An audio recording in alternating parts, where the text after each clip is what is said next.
Welcome back to Aces TV. My name is Michael Marcantonini. He's Josh Sperber. We are getting set for Game 1 of 4 between the visiting Perth Heat and your Melbourne Aces. Well, the Heat are off to a good start this ABL season, Josh. A 3-1 start after they took 3 of 4 from the Adelaide Giants at home in round 1 of the ABL season. But the Melbourne Aces got off to a good start as well, going 2-1 against Geelong, Korea. The series finale was rained out, but hey, 2 wins out of 3 against a really good Geelong team. It's pretty much all you can ask for out of this Aces team early on. Yeah, they really turned a corner after a difficult Game 1. They ran into just a juggernaut of Geelong pitching, and their bats really woke up. A couple of big home runs by Daryl George, and really something that turned the series around was that Matt O'Neill walk-off grand slam to cap off a 2-day affair that ended in 13 innings. Yeah, you mentioned the Matt O'Neill walk-off grand slam. Electrifying. I mean, the ballpark really got going. It capped off, like you said, that 13-inning game. 3 home runs from the Aces in Game 3 of that series. But not to overshadow what happened on the mound. Dan McGrath went all 9, looked really good, had a shutout through 8 innings, and ran into some trouble in the 9th. But the first complete game of the 2022-2023 ABL season came here in Melbourne. How about the job Dan McGrath did in Game 3 against Geelong? Yeah, pretty early start for a good complete game. 1 game, 1 start, 9 innings. Almost a shutout, but Song Chan-Oy was just unstoppable in that series. He had his 3rd home run in the 3 games that Melbourne and Geelong played, but aside from that 1 pitch, it was all Dan McGrath. He was absolutely dominant, still under 100 pitches, even with those 3 runs in the 9th inning. His slider was working really well, particularly against left-handed batters, and he just was not making a lot of mistakes. If we can get more of that from him in this series, it's just going to be a tough season for any opponent facing Dan McGrath. Really solid pitching, both starting and out of the bullpen for the Aces in round 1. The bats were hot as well, 5 home runs for the Aces. Let's turn our attention to round 2 against Perth. Like I said, Perth took 3 of 4 from Adelaide. Got some former big league talent on that roster, some really nice young up-and-coming players. What are some keys to look for in this series against Perth, Josh? Well, really, Josh Reddick is where the offense, anyways, stops and starts for the Perth Heat. A guy with that much big league experience. The Red Sox, A's, won a World Series with the Houston Astros as well. But as you mentioned, a lot of young talent. Some of the top Rays prospects, the 2 top third base prospect in the Rays system, not named Curtis Mead, are going to be on this team as well. And these guys were on the Charleston Riverdog team that won their low-A championship back a couple months ago in the minor league season. So there's just a lot of young talent, really strong hitting on Perth. They just have to get to the pitching staff. Well, the pitching for Perth was great in round 1 against Adelaide, but offensively is really where the Perth Heat, brought the thump. 14 extra base hits, including 3 home runs in round 1 for Perth. But on the flip side, the Melbourne pitching staff held opponents to a batting average under 200 in that Geelong series. Something's got to give tonight. Brian Flynn on the mound in Game 1 for the Aces. What are you looking for from Brian? Just another start like Game 1. Just pick up right where he left off. He had about 5-6 innings of just really strong baseball. 2 runs allowed, 7 strikeouts. And that slider against lefties, we talked about it with Dan McGrath. It was very similar with Brian Flynn. Left-handers just could not hit him. And he's just going to be another guy that's going to be tough to get some hits off of. They held Geelong, really everyone except for Song Chan-Oy, as we talked about, to very low batting average, 200 you said. So if they can do that, it really starts and stops with the pitching for the Aces because it was just so effective against Geelong, Korea. 6-year Major League vet Brian Flynn gets the ball for the Aces tonight in Game 1 of 4 between the Perth Heat and the Melbourne Aces. First pitch, 7 p.m. local time here in Melbourne. He's Josh Sperber. I'm Michael Marcantonini. Keep it locked on Aces TV all night long. Fire me up, Daryl George. A 2-run shot. The Aces take an early lead. A walk-off grand slam for Matt O'Neill.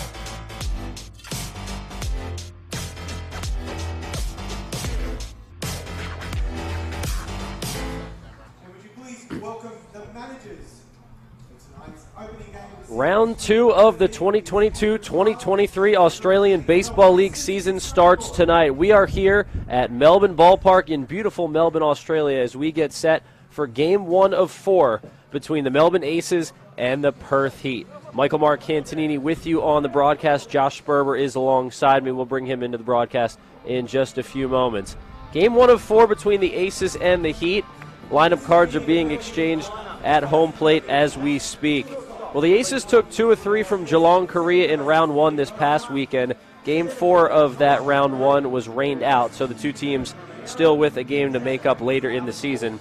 But after the Aces dropped their season opener on Friday night, they came back, took Game 2 in walk-off fashion. Matt O'Neill, a grand slam in the bottom of the 13th inning to give the Aces an 8-5 win in Game 2. And then the Aces took Game 3 of that series 6-3. They hit 3 home runs. Dan McGrath threw a complete game.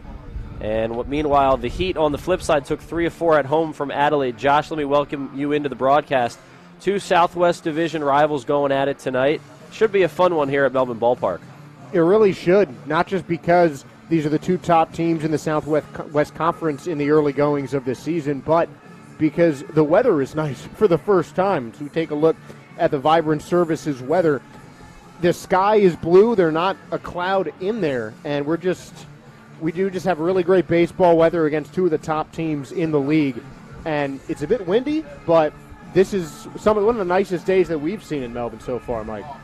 Yeah, I'm just glad to see sun, Josh. That's the biggest thing. I know we've talked at length to the locals here in Melbourne about the weather, and we're like, hey, we didn't sign up for this. You know, we weren't expected to be wearing layers at this point in the year. We wanted summer. That's what we thought we were getting coming over from the United States. But thanks to everyone tuned in to the Brick Lane pregame show. Let's get into the keys to the game for this one, Josh. And again, like we mentioned, these two teams have a history with each other. Perth, always good in this league. Melbourne, two-time defending Claxton Shield champs. Let me get the keys to the game. Well, it really starts with the starting pitching. That's why the Aces have to bring the heat against Perth. Pun very much intended. Brian Flynn, in his second start of the season, started Game 2, that extra innings win that really just went on for a lot longer than we all thought it would. 6 innings of work, 4 hits, 2 runs, a walk, and 7 strikeouts for Brian Flynn. He was fantastic. So another game like that should help the Aces against these Perth Heat. And you have to be wary of these Heat bats. They lead the league after the first round in on-base percentage, slugging percentage, OPS, doubles, extra base hits. I mean, you name it. The Aces or the Heat are out in front in that category. So it really, again, keys back into the Melbourne Aces pitching in this contest. And you talk about the extra base hits there. Small ball is going to be important because whoever wins that, I think, will win this round between the Aces and the Heat. Melbourne against Geelong really relied on the home run. They might not be able to do that against the solid Heat pitching staff, and they're going to have to do better than Perth at that because with all the runs that Perth has scored, as successful as they've been at the plate, 1 home run in the first 4 games for the Heat. Josh Sperber breaking it down with the keys to tonight's matchup. I'm Michael Mark Cantonini. I'll be starting things off on the play-by-play tonight. The Aces have taken the field, and we are just about set for the national anthem here in Melbourne. We'll get you the starting lineups on the flip side of the anthem, and we'll break down the starting pitching matchup. We'll take a pause for the anthem right now.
Getting you set for Game 1 of 4 between the Perth Heat and the Melbourne Aces. We'll get right into the New Era Technologies starting lineups for tonight's ballgame, and we will start with the home Melbourne Aces. Leading off at second base, Jared Dale, batting second. In left field, Chris Burke. Aaron Whitefield's in center field. He bats third. Jacob Robson is the right fielder, batting fourth. J.D. Osborne over at first base. He's in the 5-hole. Matt O'Neill catching, batting sixth. Nick Bertucci is the designated hitter. He bats seventh. Ryan Dale over at third base, batting eighth. And George Khalil batting in the 9 hole at shortstop behind left-hander Brian Flynn. Josh, pretty solid lineup that the Aces are throwing out there against the 3-1 Perth Heat.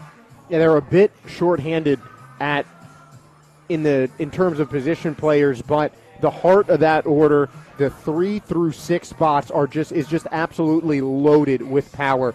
Nick Bertucci is a guy that I have my eye on, the designated hitter tonight. One of their younger guys set to play at Central Arizona Community College after this or next season, and he's a guy that I'd like to see some more power coming from in Melbourne. But for the rest of that, 3 through 6, as I said, just looks absolutely unstoppable with a former player for the Perth Heat, Aaron Whitefield, former Helms Award winner, Jacob Robson in the cleanup spot, and just that's where a lot of the Aces' power came from against Geelong, and they'll be looking for more of the same tonight. Well, the Heat will go up against lefty Brian Flynn. On the flip side, for the Heat, they'll throw a lefty of their own, a former ace, Gunnar Kynes. Get you the Heat lineup really quick. Top 3 in the order, Willie Vasquez, Pete Kozma, and Josh Reddick. 4 through 6, Junior Caminero, Alex Hall, and Tim Kennelly. Bottom 3 of Ulrich Boyarsky, Jake Bowie, and B.J. Cook. The 6-year Major League veteran Brian Flynn is ready to go, making his second start of the season. 6'8 lefty throws his first pitch of the game. It's fouled off, and the leadoff man, Willie Vasquez, way ahead of that one. Yeah, Vasquez is going to be pretty aggressive at the plate, a member of that Charleston River Dogs team that won their second championship in a row. Good breaking ball from Flynn, diving down and away from Vasquez. Vasquez gets the start at short tonight for the Heat. And the 32-year-old Brian Flynn in his second go-around with the Aces. 0-2, breaking ball misses low and in, and the count goes to 1-2. Well, I mentioned a 6-year big league veteran. Flynn made his Major League debut in 2013, also spent part of the 2014 season with the Miami Marlins. 6 games over those 2 years in the big leagues. Sinking liner out to left, that's down in front of Chris Burke. So a leadoff single for Vasquez. And then 2016 to 2019, Flynn pitched in 96 games with the Royals over those 4 seasons. Some pretty impressive numbers for Brian. You know, Josh, we've talked about it before. I mean, even just getting to the big leagues, let alone pitching parts of 6 seasons, really impressive.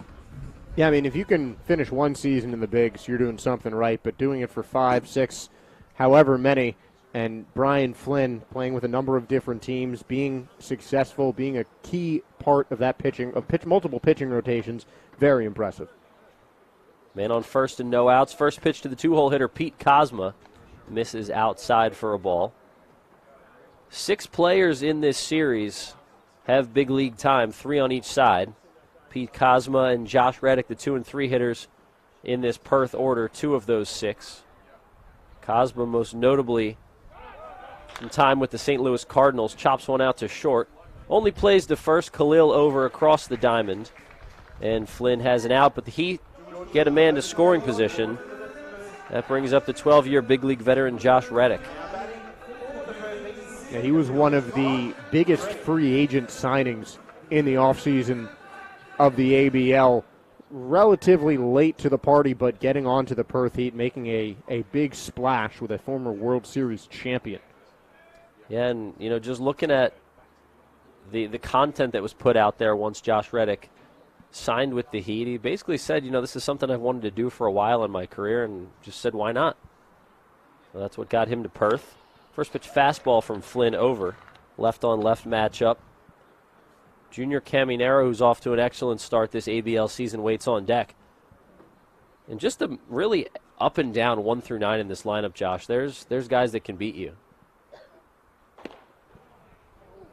Flynn wanted that one. Looked good, but a ball, so the count moves to 1-1. And that's going to be the pitch that he really goes to. You saw it with Flynn in his last start. You saw it with Dan McGrath in his complete game on Sunday. That left-on-left slider is crucial for the big number 19 on the hill. Next one to Reddick. Breaking ball spoiled foul.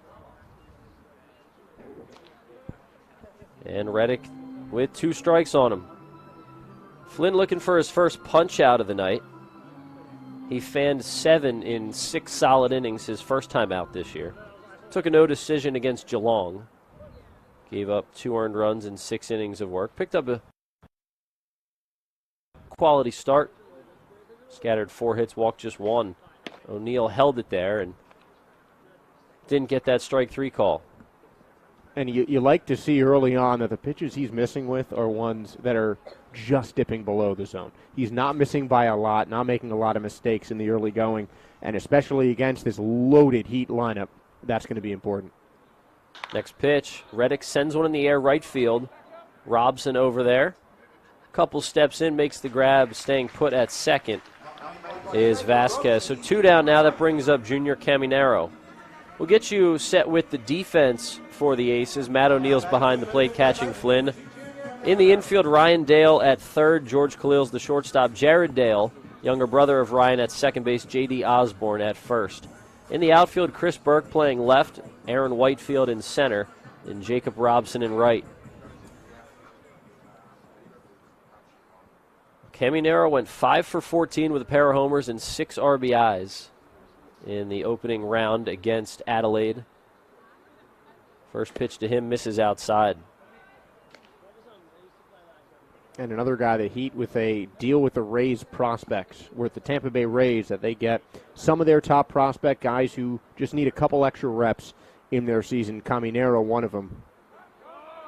Vasquez takes off for third, but the pitch is fouled back, so Vasquez will have to retreat. And Josh, you just spent a year calling games in the Rays system, and it just seems like every year, not only do they continue to develop players and get them to the next level, but their teams win championships. So really anybody that the Rays send out here to Perth, you figure there's the winning pedigree they're bringing with them. Yeah, I mean, 3 of 4 Rays full-season minor league teams won a championship this past season, and every Rays player here in Perth won a ring. Popped up to the right side. Who wants it? Osborne under it, makes the grab, and that ends the inning. So Brian Flynn works around a leadoff single and retires the next 3 in order. Ground out a couple pop-ups, and that ends the inning. We'll go to the bottom of the first. No score early in Melbourne. Heat go quietly in the top. Here come the Aces. You're watching on Aces TV.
One Love is there for the moments with the people you love the most.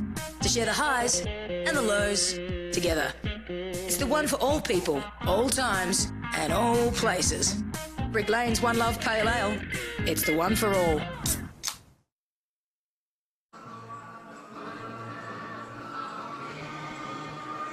Lefty Brian Flynn kept the Heat off the scoreboard in the top of the first, and here we are in the bottom of inning number 1 with the Aces coming to bat against left-hander Gunnar Kynes, a former ace. He was a part of the Aces championship team in 2020-2021. This is his 3rd season overall in the ABL. He also pitched for Adelaide back in the 2019-2020 season. So no stranger to this league, no stranger to the guys he is about to face. No score early as we start play in the bottom of the first. Jared Dale, Chris Burke, and Aaron Whitefield, the top 3 in the Aces order against Kynes.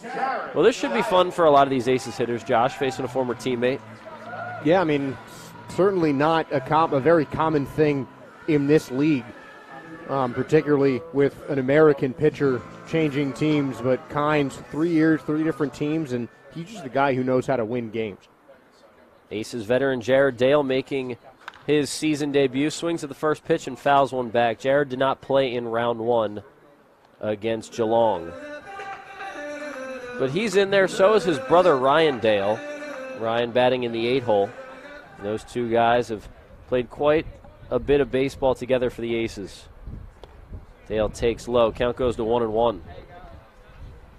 Almost 15 years combined between the two of them. Dale in his 5th season in Melbourne at such a young age, a really promising prospect for Team Australia.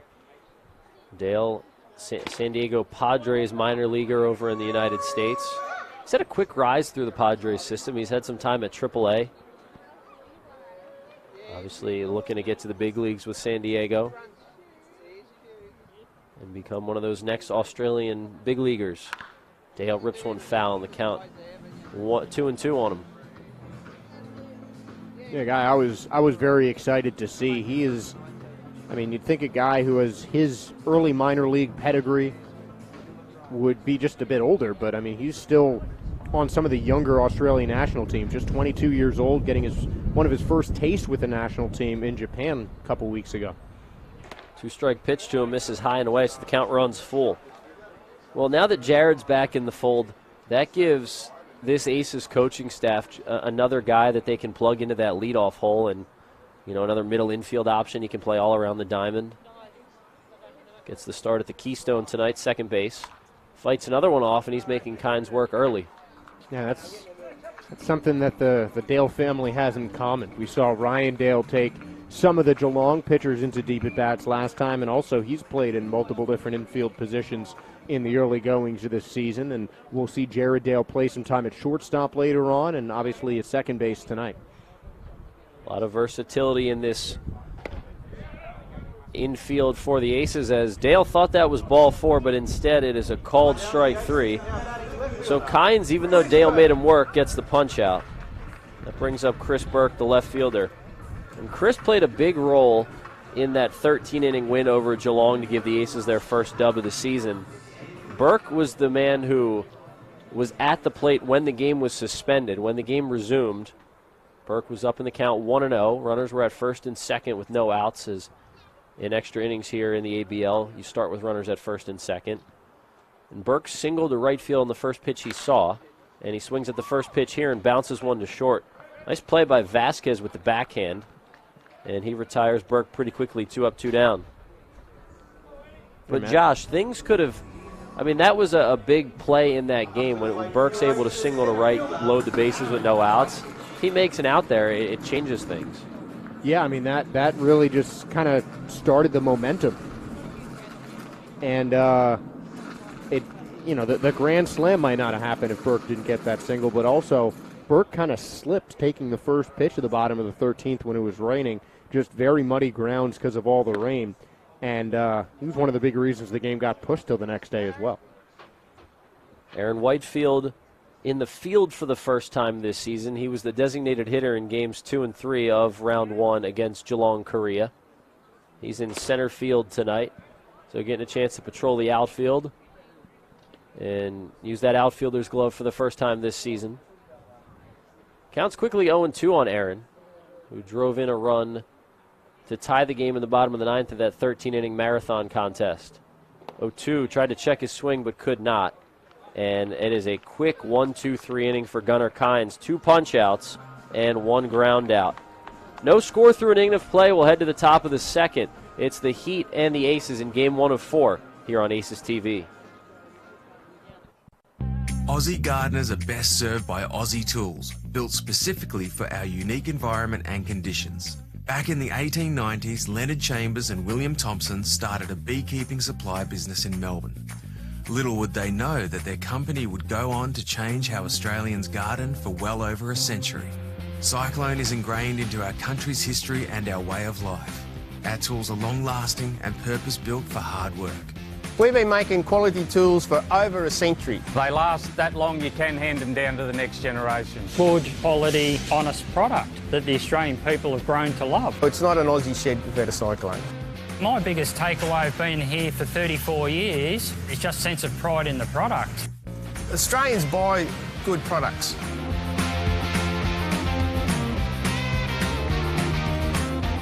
So if they keep on buying, we keep on making, so we're here. Cyclone Tools, made for Australians.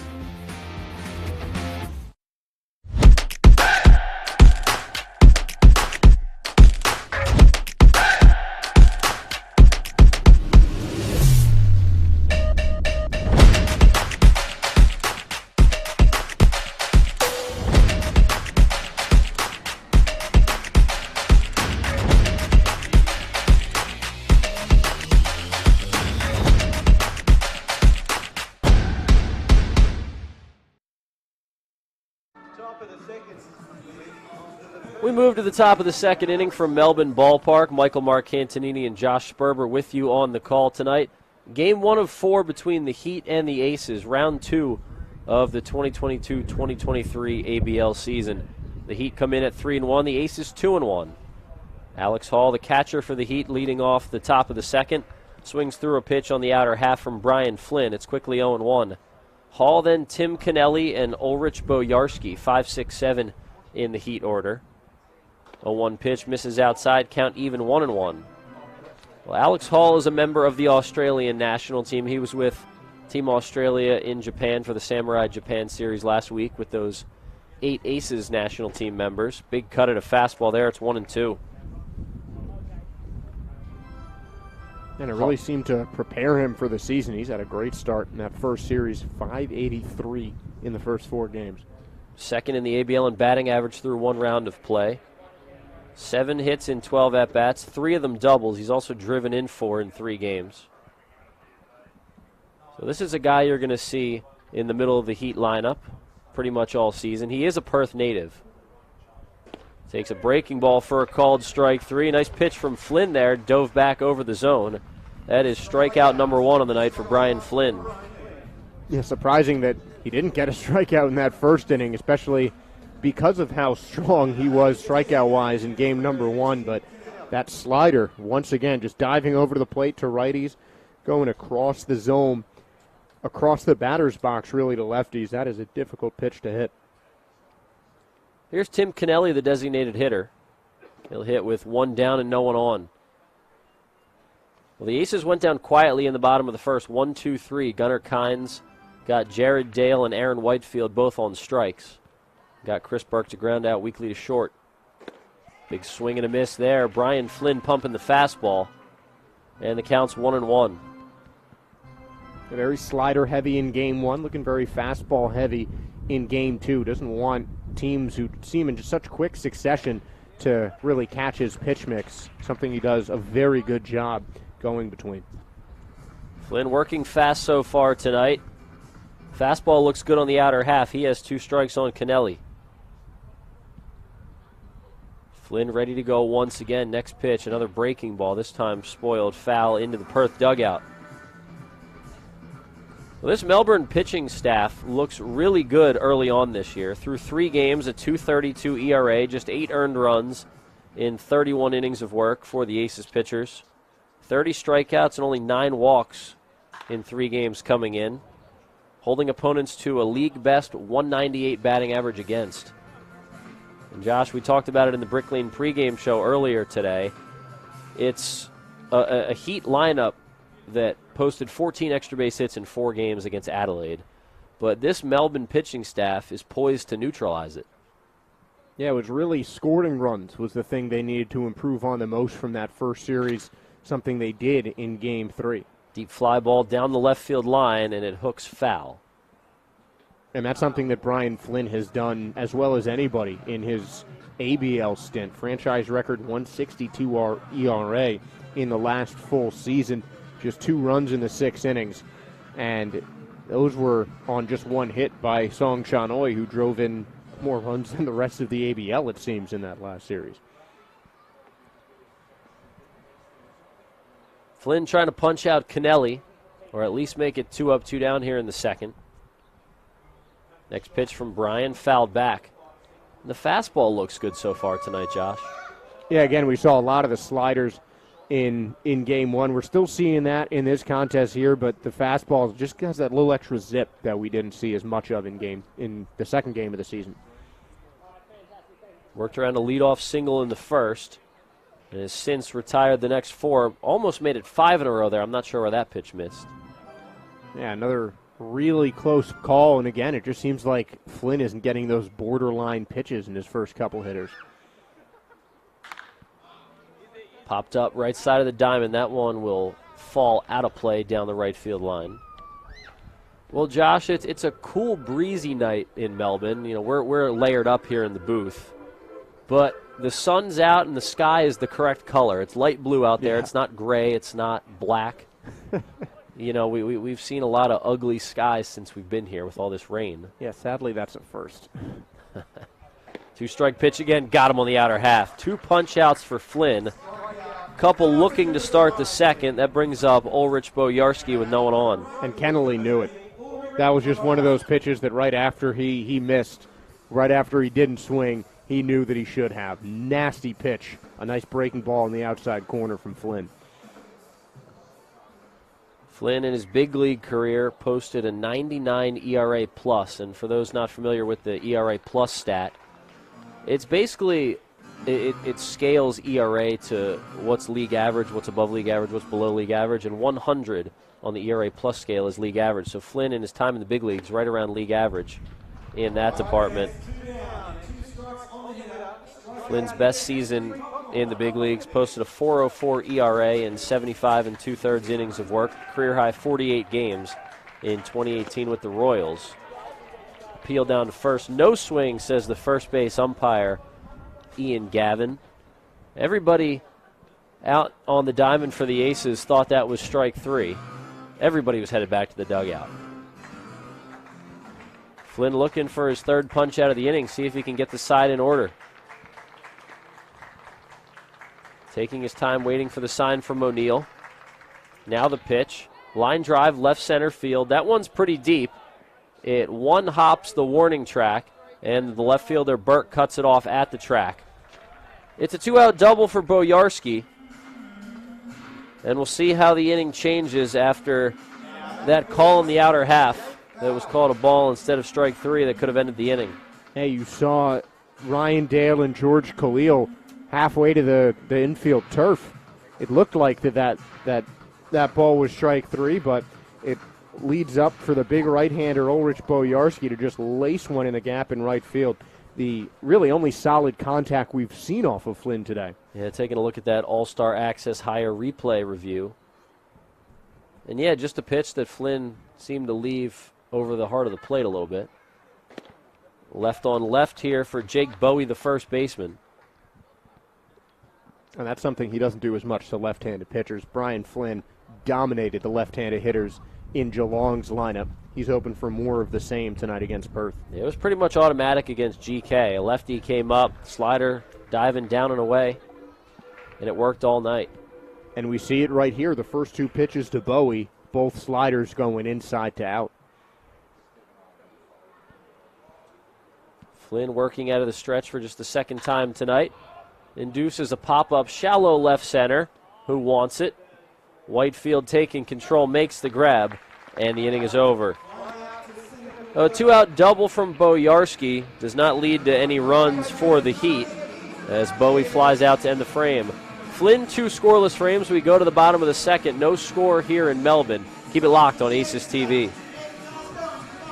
For over 40 years, All Green Nursery has been providing the communities of Melbourne's western and northern suburbs the best advice and results for their gardens. Our retail centre, indoor plant space and expansive nursery floor showcases over 150 varieties of vibrant plants, most of them grown locally right here in Werribee South. We have qualified horticulturalists on site to help assist with all your gardening needs, and our home decor section is stocked with a full range of quality options. All Green Nursery, your local plant nursery and garden centre. Visit our sites in Hoppers Crossing and Epping.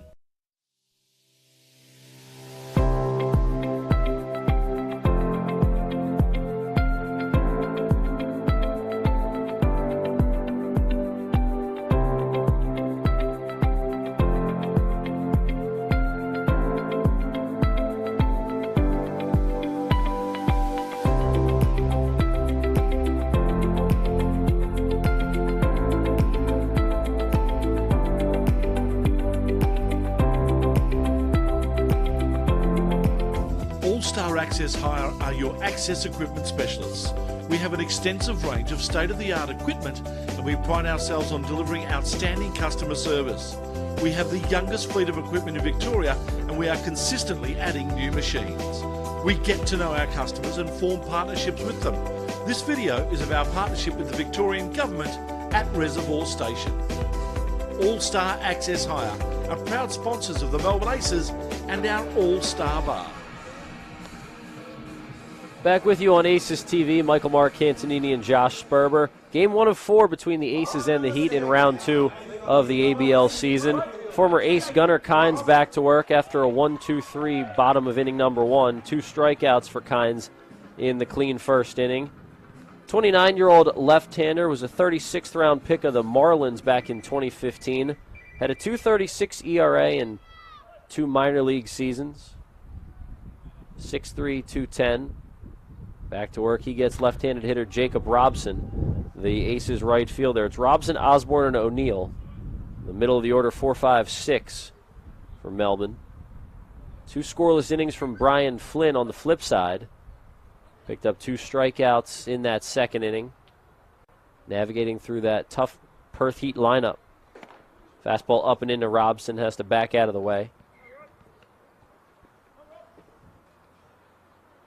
Kynes, when he pitched for the Aces during the 2020-2021 championship season, went 4-0 with a 4.82 ERA and 8 regular season starts. Tossed 37 1/3 innings, 32 strikeouts, and opponents hit .254 against him that year. Was really solid for the club that year, helped them do their 2nd straight Claxton Shield. Aces looking for their 3rd straight this year. Robson fouls another one out of play. It's 2-2. And a lot of people take a lot less stock in wins, but if you can say that in half of your starts, and granted, this is just from me not having researched the outcome of the other 4 starts, he's 4-0. He had 8 starts. 50% of his starts, at the least, he won. He put the team in a situation to win. That's impressive to me. Yeah, something to be said about, just being counted on every 5th day. It's different here every week or every 4th day, whatever with the way the schedule's set up in the ABL. But to know that you're going to go out there and help your team get a W. 2-strike pitch to Robson, fights it off, shallow left center. But it's Cook who comes on to make the grab, 1 down. Defensively for the Heat in this one, Alex Hall behind the plate, Junior Caminero's at 3rd, Willie Vasquez is the shortstop, Pete Cosma's at 2nd, and Jake Bowie at 1st. In the outfield, the left fielder is B.J. Cook, Josh Reddick in center, and Ulrich Boyarsky in right. You may have the 2 best hitters in the league. 2 of the most accomplished hitters, you can certainly say, are playing center field tonight. First pitch to the right-handed hitting J.D. Osborne's over for a strike. A lot of talent out on the field, and like you said, both guys in center tonight. Josh Reddick, a 13-year big league veteran, and Aaron Whitefield, a guy who's played less than 20 career big league games, but big league games are big league games, and it's impressive to watch Aaron go about his craft, and obviously hoping to see him continue on in the big leagues in future years. Just 1 hit for J.D. Osborne this season. It is a home run. He drove in 3 runs with it. Dribbler in front of home plate. Hall tosses the mask. Good throw over to first. 2 up, 2 down, and Kynes has retired all 5 he's faced. A good start to Gunnar Kynes. Not a guy that will consistently get a lot of strikeouts. It's really not. He's more of a pitch-to-contact guy, but getting weak contact from the Aces hitters. And once again, we have another pitcher's duel shaping up. Yeah, the pitching has been great so far. We've been spoiled with really whoever's been on the mound that we've seen here at Melbourne Ballpark. It's been fun to watch. 2 gone and no one on. Here's Matt O'Neill, who hit a walk-off grand slam in Game 2 of the series against Geelong, Korea. Talked to Matt before the game. I asked him if he'd ever hit a walk-off homer before. He said no, this was his first one. Picked a good time for it. Bottom of the 13th inning to help the Aces win their first game of the season. Asked him about the approach as well, Josh, in that at-bat. And he said basically said, the game had gone on too long. He was trying to end it. I think that everybody felt that way. Next pitch to O'Neill. Swings and sends one out to short. Handled by Vasquez over to first. Nice stretch from Bowie, and it's another 1-2-3 inning for Kynes. 6 up, 6 down. And through 2 full, we are scoreless in Melbourne. Top of the third after this, Josh will take over on the play-by-play. Keep it right here on Aces TV. Aussie gardeners are best served by Aussie tools, built specifically for our unique environment and conditions. Back in the 1890s, Leonard Chambers and William Thompson started a beekeeping supply business in Melbourne. Little would they know that their company would go on to change how Australians garden for well over a century. Cyclone is ingrained into our country's history and our way of life. Our tools are long-lasting and purpose-built for hard work. We've been making quality tools for over a century. They last that long, you can hand them down to the next generation. Good, quality, honest product that the Australian people have grown to love. It's not an Aussie shed without a cyclone. My biggest takeaway of being here for 34 years is just sense of pride in the product. Australians buy good products.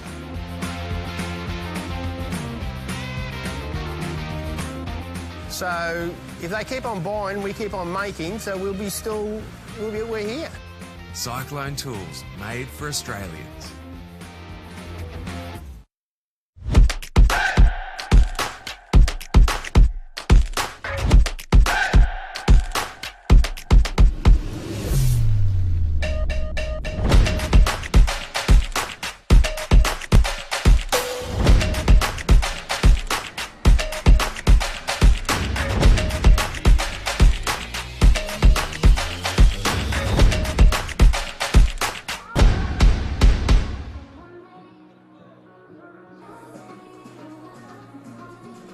For the second time this season, Brian Flynn on the mound for Melbourne. Another lefty-lefty matchup. Another game scoreless through the top 2. Josh Sperber, Mike Marcantonini here on Aces TV. And we're treated to another pitcher's duel in the early going with 9-1-2 coming up for Perth. As Flynn into his windup, kicks and deals. Fastball outside, count 1-0. BJ Cook made a catch in left field and for one of the outs in the last inning. Listed as an infielder on Perth's roster as he takes another high fastball to make it 2-0.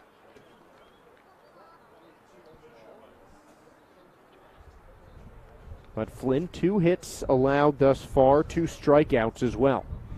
2-0 pitch. Swing and a miss. Blew that fastball by Cook. He had no chance.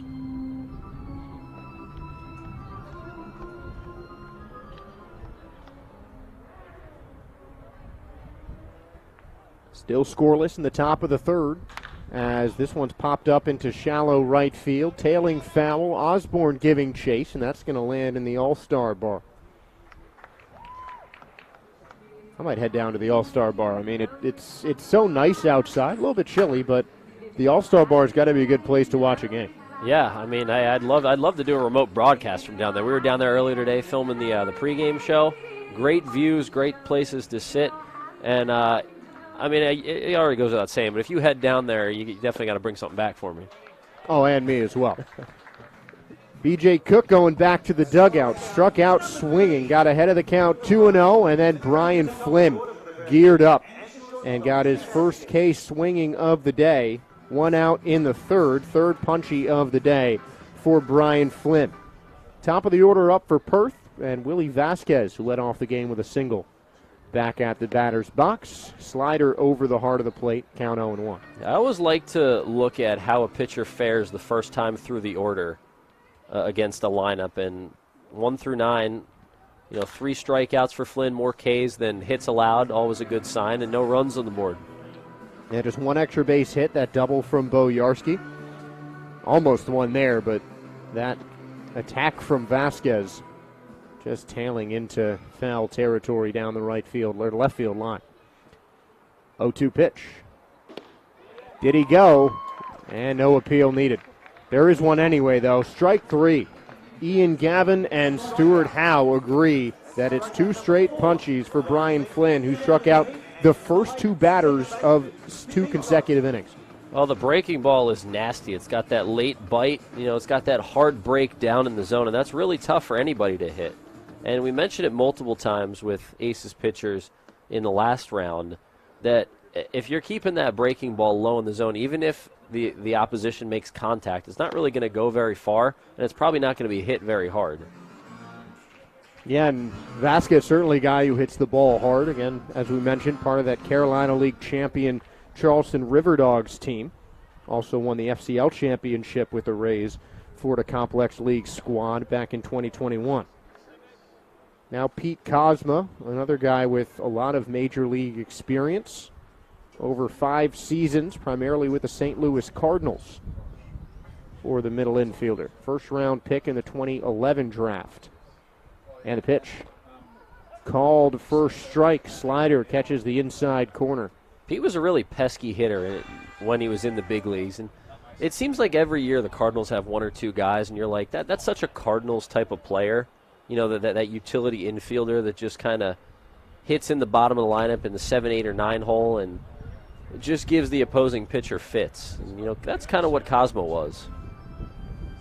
And, yeah, I mean, couldn't have said it better myself. World Series champ with the Cardinals in 2011. Spent his first 5 seasons there. Traded to Oakland. Signed in Oakland in 2021. Played 3 games. Now he's on first base with the first free pass of the ball game. It is cool seeing the former big leaguers and even, you know, in some cases current big leaguers coming through the ABL here. And it's not often that you see guys with this much big league experience, at least at this stages in their career, playing in this league. But, you know, between the guy on the mound, the guy at first base, and the guy at the plate right now, I mean, that's over 20 years of big league experience. Yeah, about 7 years, 8 years for Cosma as Reddick drills one down the right field line, but that's going to bounce over the wall. Foul. Cosma was sprinting. He was looking to score on that play, but he's going to circle the bases and head back to first. Allowed strike 1 to Josh Reddick. It has to be such a cool experience for these guys' teammates as well. Just observing how they go about their business, is taking a look at this replay from Reddick just a little bit out in front. Yanked it into the corner. But just being able to see them on a daily basis, their routines and what they do to prepare for games, for guys trying to work their way up and get to the highest level, that's huge. As the fastball skips low, count 1-1. And we talk about it a lot in the States with, you know, the minor league teams that we broadcast for. We see some big leaguers come through on rehab assignments. And, you know, we in Aberdeen this past year, we had a ton of Orioles rehabbing because it's close by. And it just makes such a difference for the guys on those minor league teams, seeing how a big leaguer takes batting practice or how a big leaguer throws a bullpen, what they do preparing for game, you know, base running drills, fielding drills, whatever it is. You can learn a lot just by watching. And there are few guys with resumes as accomplished as Josh Reddick's, a guy who's been around and done just about all of it. As that one misses inside, another 3-1 count. World Series champ with the Astros in 2017. Played on a number of really solid teams, the A's and the Red Sox in the early 2010s. And now here in Perth as he takes a slider for a called strike 2 to fill up the count. It's cool just looking at guys who played a lot of big league seasons, looking at their transaction logs. And Josh Reddick, he was traded from the Red Sox to the A's in a deal that sent Andrew Bailey to the Red Sox. And at the time, Bailey was a high-profile reliever. And there's ball 4. Cosmo went on the pitch. It doesn't matter, though, as Reddick will flip off his guards and head to first base. 2 consecutive walks for Brian Flynn with 2 outs to bring up Junior Caminero. And not only that, it's cool to see where guys are now. You know, we're getting to call games with former big leaguers out there. And, you know, like I mentioned, Andrew Bailey, the guy who was the centerpiece of that trade that sent Reddick to the A's. He's the Giants pitching coach now. So just seeing where guys end up later in their careers is pretty cool. And Rich Hills looks like he's going to pitch until his 90s. Guy who's kind of like the modern-day Jamie Moyer. Yeah, it's a great comparison. Moyer was a bit better, though. But won a ring with my Phillies. Yeah. Moyer, a Philly guy as well. Fastball outside 3 straight times. 3 of now 5 at-bats in this inning, where Brian Flynn behind in the count 2-0, and now Matt O'Neill is going to come out and have a chat with the big left-hander. Yeah, it's a good idea by O'Neill to head out there. And, you know, he doesn't even really have to say a whole lot, just going out there to give Flynn a breather, break up that routine of a lot of balls within a short sequence. That's good by the catcher O'Neill to head out there and just break things up a bit. And that's something we mentioned a lot last series, just how well the feel that these catchers have behind the plate. 2-0. Swing and a miss, a hefty hack from Junior Caminero, and it's 2-1. Yeah, talking to Matt before the game, I was talking, mostly about that walk-off grand slam he hit last week, but talked about, his catching duties as well with this team, and he said it's been really fun catching some new pitchers. 2-1, foul tip, and that lands behind Matt O'Neill, so it's a 2-2 count. And he said it's always fun when he gets a chance to catch new pitchers, so getting a chance to do it here in another country, playing in a league he's never played in before. And then, with the coaching staff that this Aces team has, there's 7 guys in that dugout that can give him advice that's going to help him moving forward. 2-2. Just missing inside. That looked very close, but it's a full count for the second straight at bat. Yeah, that's a tough pitch to lay off. Give Caminero credit there because nobody's really been able to lay off that pitch yet today. Payoff pitch, runners go, fouled back, and we'll do it again.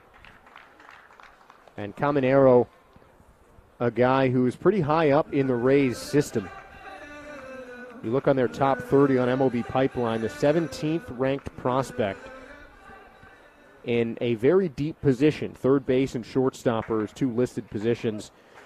An Australian guy that many of Australian fans will know is Curtis Mead, just got added to the Rays 40-man. And a called strike 3. Caminando taking a walk to the dugout. 3 strikeouts in the inning for Brian Flynn, getting himself out of a 2-walk jam. 2 runners left on base, no hits. We'll head to the bottom of the 3rd inning. It is scoreless here in Melbourne.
One Love is there for the moments with the people you love the most.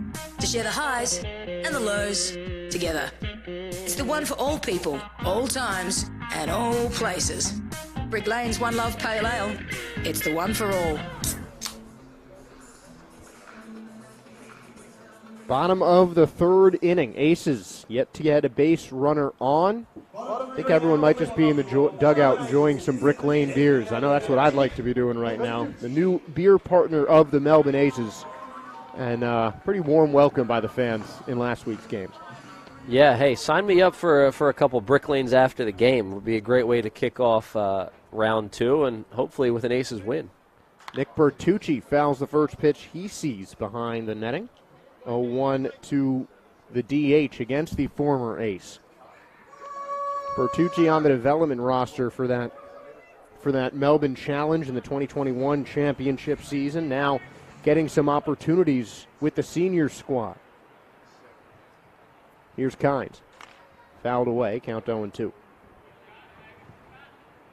Kynes, as we mentioned, the win leader in the regular season for Melbourne back in that 2020-2021 season. We're back to the 40 games now, a slight bit shorter due to COVID in that last season where Kynes was an ace. And the 0-2. High fastball, 1-2. And it's great to see the ABL back to the traditional 40-game schedule and everything operating like it did before the pandemic. Certainly good to see, and good to see some young talent getting their shot in Bertucci, who lets another high fastball go, 2-2. Here's a guy who's getting a chance to play pro ball before he plays college ball. You don't see that very often. Going to the prestigious Central Arizona Community College to be a vaquero after this year. Fastball outside corner, called strike 3. Bertucci keeping the bat mostly on his shoulder during that AB, and 7 up, 7 down for Gunnar Kynes. Tell you what, Bertucci's going to go to the States after seeing pro pitching this season here in the ABL, and baseball's going to look like a beach ball in Central Arizona. Yeah, I'm really excited to see the stats that he puts up there. Kynes is a guy who was in the minor leagues just a couple of years ago, playing with the Brooklyn Cyclones as he lets a fastball miss upstairs to Ryan Dale, 1-0. I mean, hitting a baseball is really hard to do. It just is. There's so much that goes into it, and you got an 18-year-old kid up there, a guy who's played a handful of professional seasons. Not easy. Ryan Dale has played a number quite north of one professional season, a handful of games, whatever you want to call it. He's been around a while. Yeah. One of the longest tenured aces on this roster here. His brother now in the fold. Ryan, one of 2 aces to be on the roster for 10 seasons. Currently, anyway. Darryl George, the other one, just he is not on the roster for this round. I mean, we're talking about a 26-year-old who's been on the Aces for 10 seasons. I mean, it's crazy that some of these guys start when they're 16 here. Fastball up and away, 3-1, and again, that runs in the family. We talked about it in the last inning. Jared Dale, in his 6th season with Melbourne, he's 22. So both him and Ryan started here at 16 years old. Getting meaningful pro experience at that point is not common. 1 out, 3-1. Lofted high in the air down the right field line.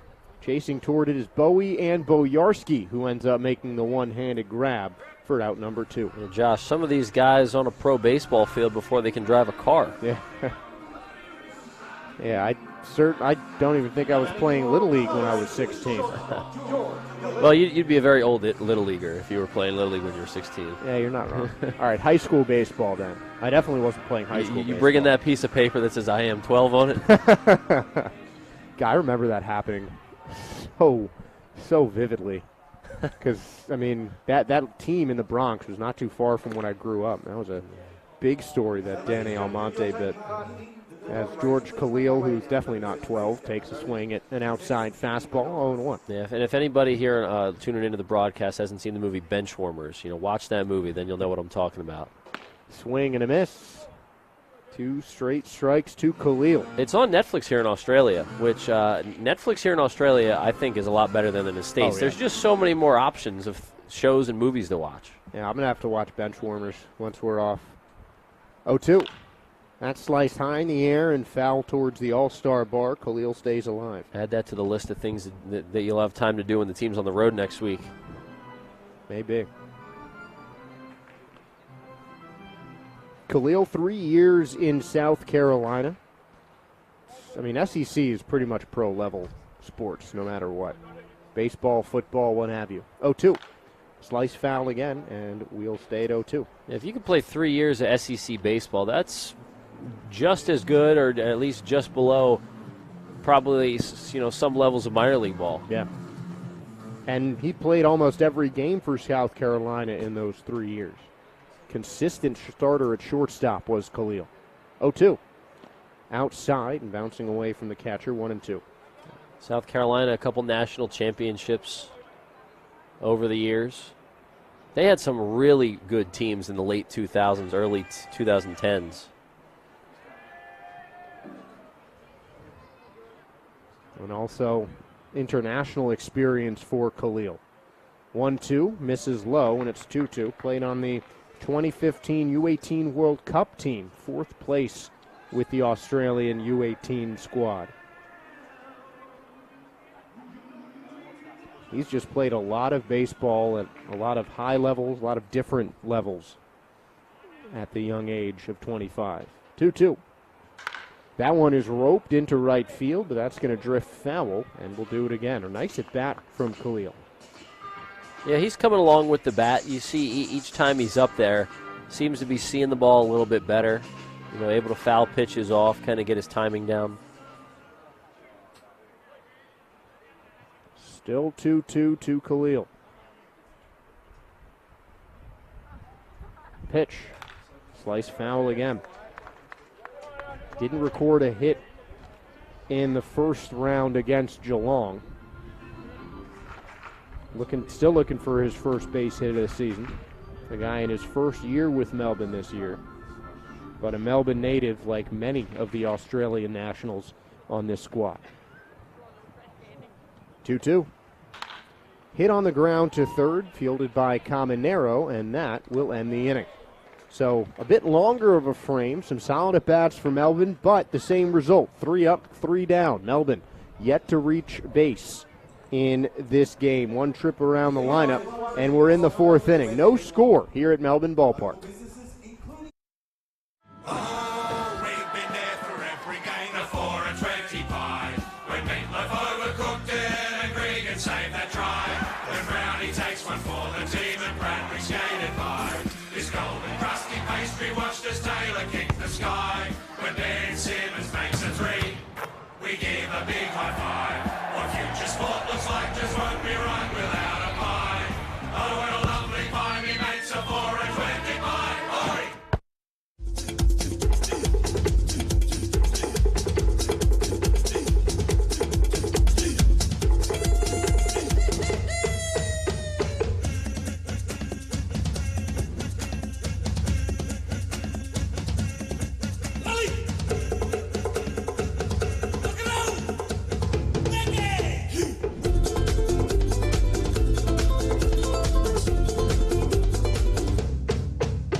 One Love is there for the moments with the people you love the most.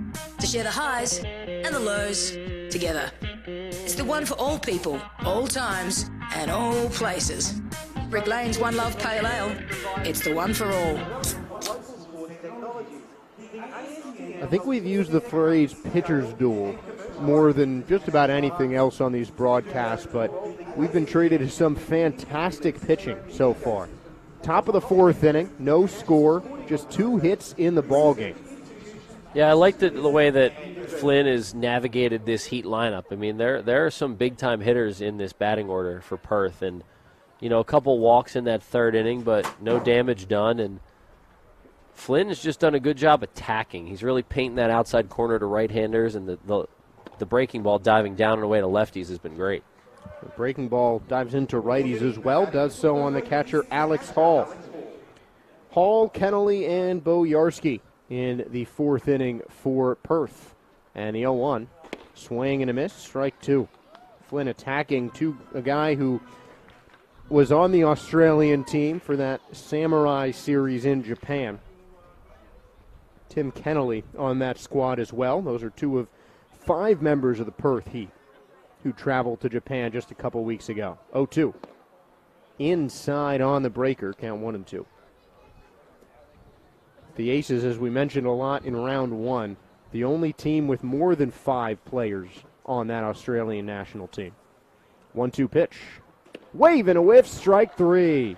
Fastball outside, fools Alex Hall, and another punch-out for Brian Flynn. Yeah, really nice pitch, and he made Hall get himself out there. You know, that pitch was out of the strike zone, and I think the way that Flynn has navigated through this Perth order almost a time and a half through at this point, he knows that he can get guys to chase out of the zone, and that's what happened there. Hall, 2 punch-outs so far tonight after a really impressive round 1. 2 consecutive strikeouts for Flynn as he gets Kennelly to look at a called strike. 5 punchies today for the big left-hander. 0-1 pitch.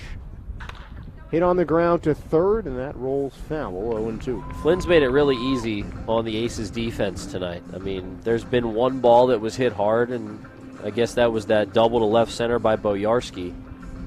But really everything else, soft contact, easy plays, pop-ups, lazy fly balls, and a couple grounders. And you got to see Matt O'Neill, the catcher, help him out a little bit in the one time where he was, I don't even know if you can say struggling, just 2 walks. It's really been it. 0-2. Fouled away, and that might have fouled off of the Perth DH. 0-2. He had one of the longer at-bats of the game. 8 pitches, but ended up a called strike 3 in his last time up in the top of the second inning. We're scoreless in the top of the 4th now.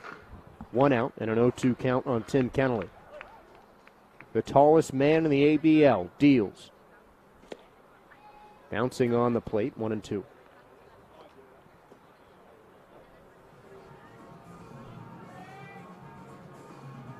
Again, we're seeing a lot of that fastball slider mix from Brian Flynn. Looking quite effective so far. 1-2.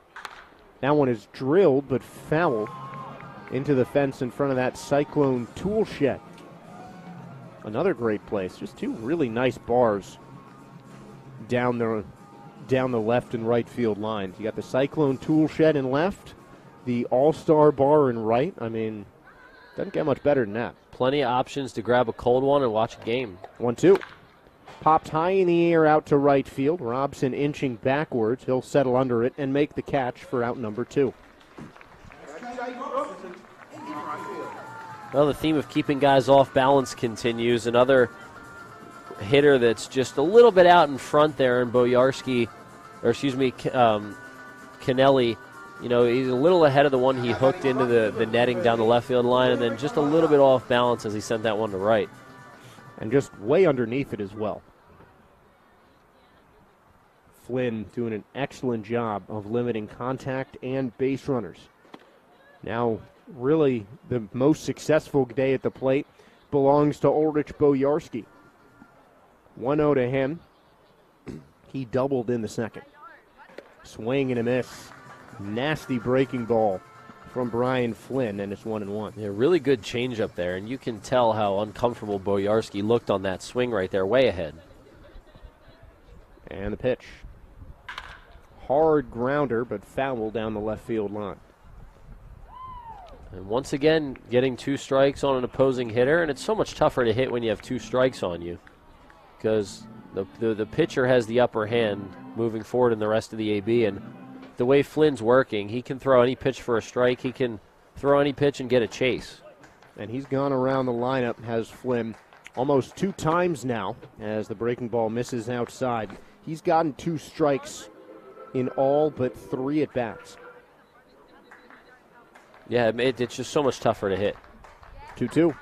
Wave and a whiff, strike 3. Brian Flynn is grooving through this Heat lineup. 6 punch-outs and a 1-2-3-4 for the big left-hander. Still no score at Melbourne Ballpark. Stick with us on Aces TV. For over 40 years, All Green Nursery has been providing the communities of Melbourne's western and northern suburbs the best advice and results for their gardens. Our retail centre, indoor plant space and expansive nursery floor showcases over 150 varieties of vibrant plants, most of them grown locally right here in Werribee South. We have qualified horticulturists on site to help assist with all your gardening needs, and our home decor section is stocked with a full range of quality options. All Green Nursery, your local plant nursery and garden centre. Visit our sites in Hoppers Crossing and Epping.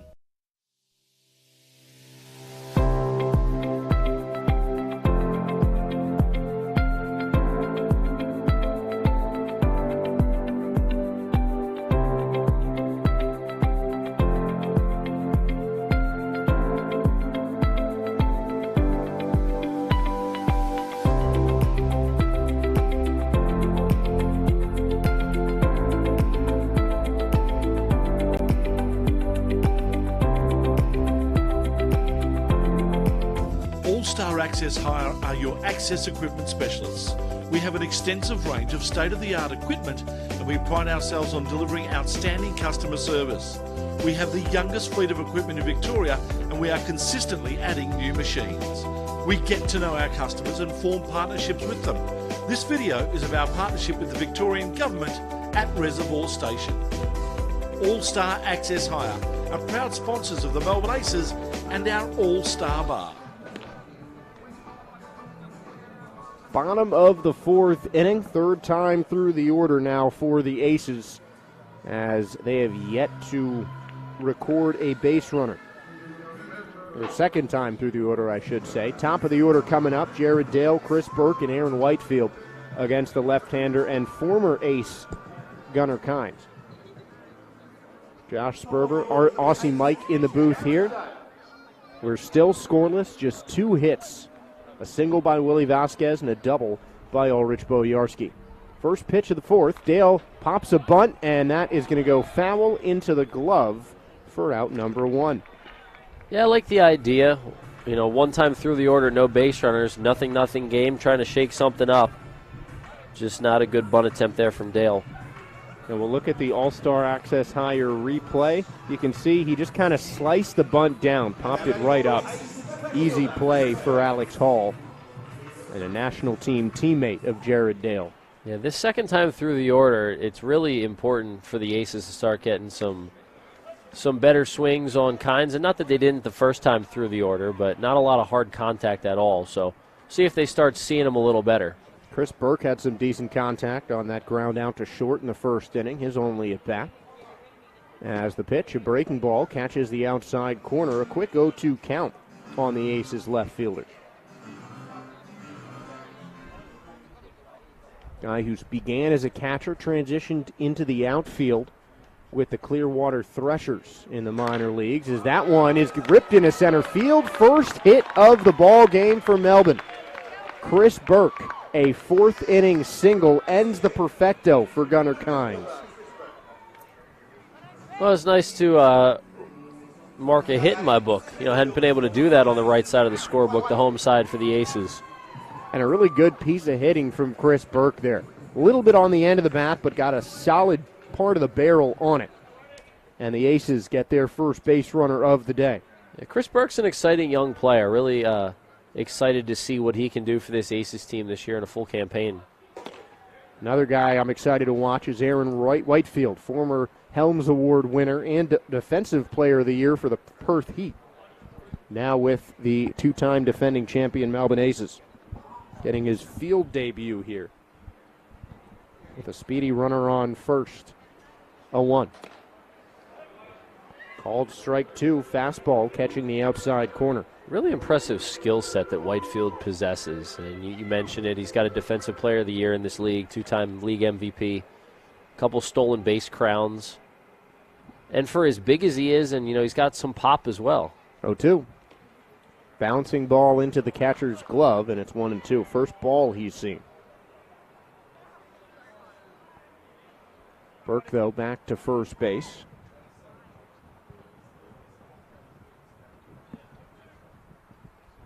One on and one out for the Aces. Still scoreless in the bottom of the fourth. Just 3 hits in the first 3.5 innings. Whitefield swings and misses at a low breaking ball. Still looking for his first hit as an ace. 2 outs here in the fourth to bring up Jacob Robson. He's chased down in the zone on strike 3 both times up. See what kind of adjustments Aaron can make moving forward. And certainly a guy who is comfortable doing that. A very capable hitter.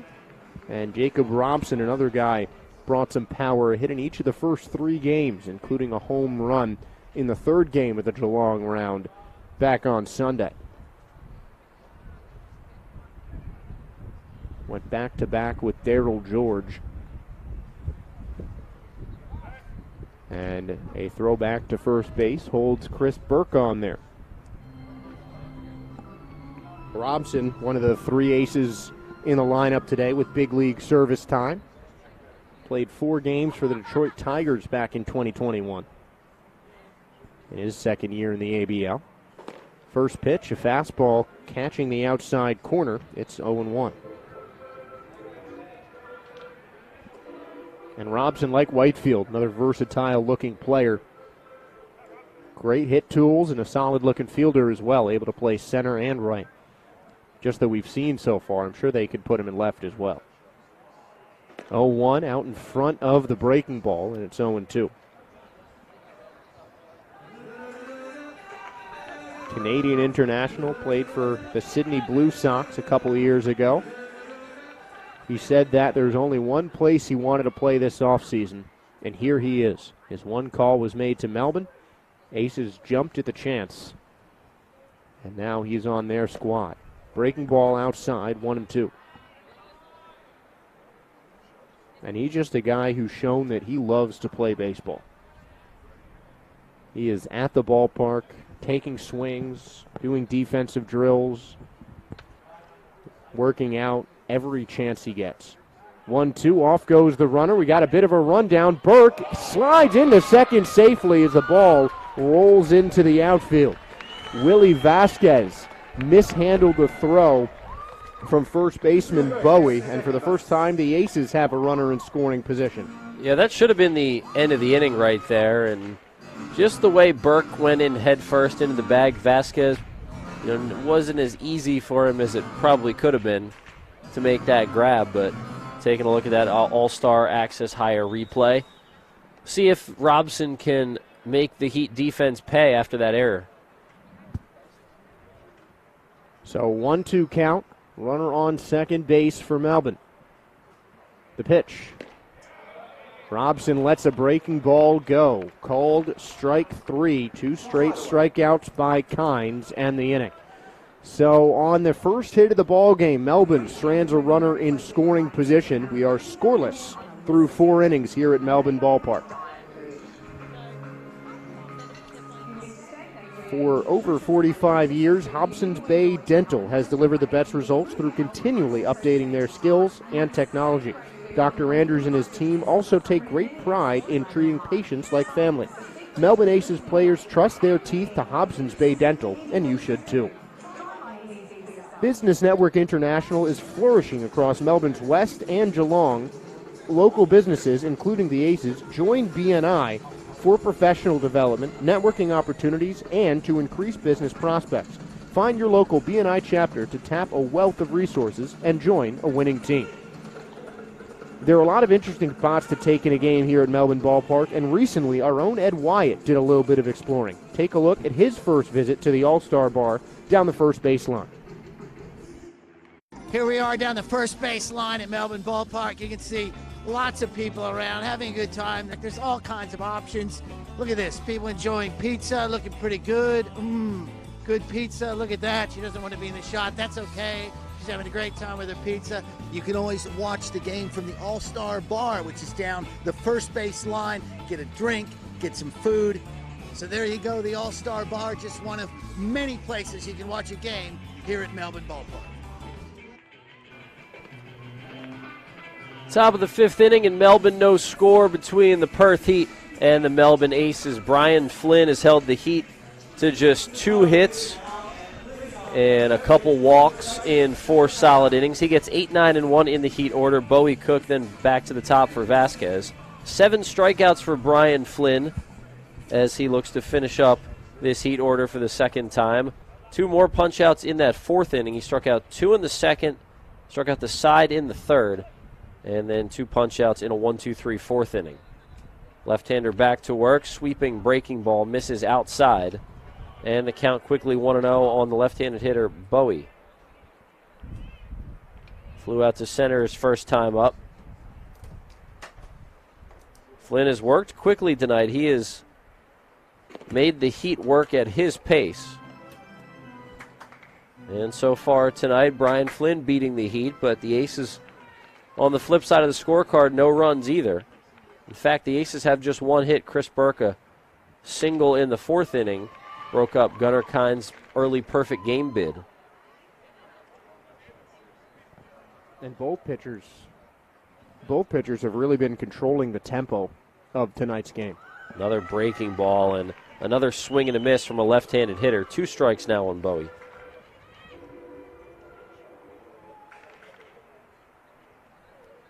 Really nice night here at Melbourne Ballpark. And after round one, the weather we had last Thursday to Sunday here, last Friday to Sunday, I should say, it's really nice, Josh, to see, light blue in the sky, which is what we had earlier in the day. And now here it looks like we're going to get a nice baseball sunset. Yeah, it looks like it's even starting to poke out of the skies as we speak, and the weather should be even nicer tomorrow. Tap foul. And just as I say, nice baseball sunset, Josh brings out his phone. Got to grab a picture of that baseball sky. That hashtag baseball sky. Yeah, you can hashtag it. It's just a nice sunset. Oh, I've got one or two of those on my camera roll. Just a couple. Swinging a miss. Another punch out for Brian Flynn. 8 of them. He had 7 in his first start against Geelong, Korea. He bests that with his 8th tonight. And he's only through 4 1/3. Yeah, I think he's going to try and one-up himself in each contest, certainly establishing himself as a premier strikeout pitcher. And looking at that all-star access higher instant replay, there's that slider to lefties again. They just cannot touch it.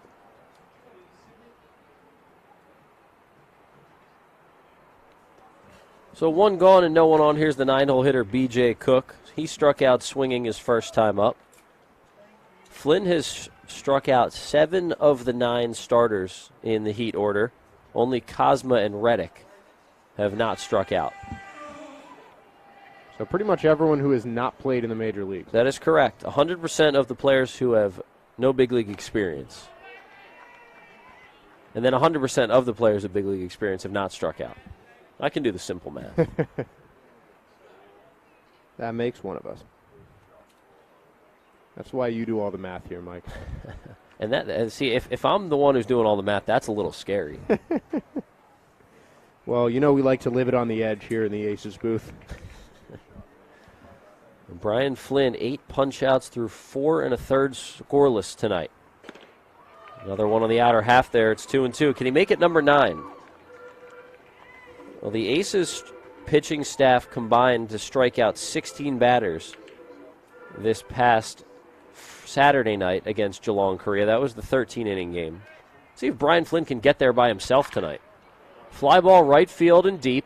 Robson ranging back towards the track. Finds it, makes the grab on the run. Only one of 2 really hard-hit balls against Flynn tonight, but it lands in Robson's mitt for an out.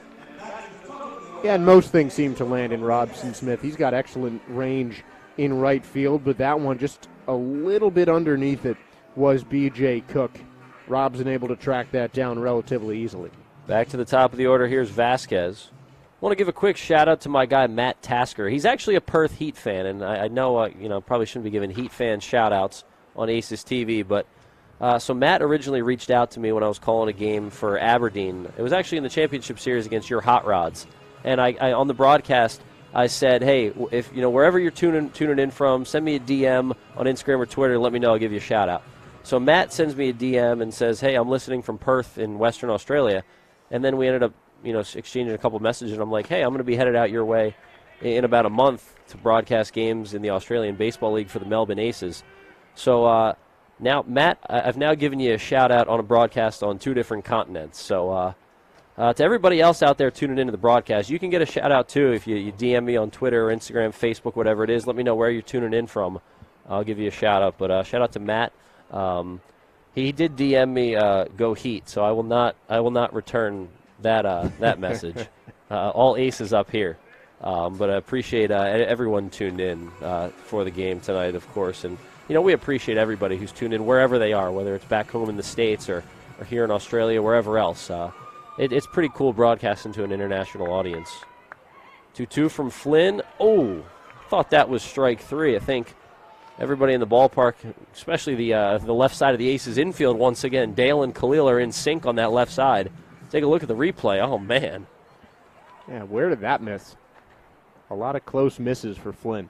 3-2 pitch, tap foul, and Vasquez stays alive. But like I said, that if anybody wants a shout-out on the broadcast, there's another way you can get a shout-out, too. If you bring us food up here, that'll definitely get you a shout-out. Yeah. That'll get you a shout-out every single game. Ice cream is always appreciated. Just want to throw that out there. 3-2 again. This time it's a called strike 3. 9 punch-outs for Brian Flynn, and he is through 5 shutout innings. No score through 4.5 in Melbourne. The Aces will come to bat looking to break this scoreless tie after this. Keep it locked on Aces TV.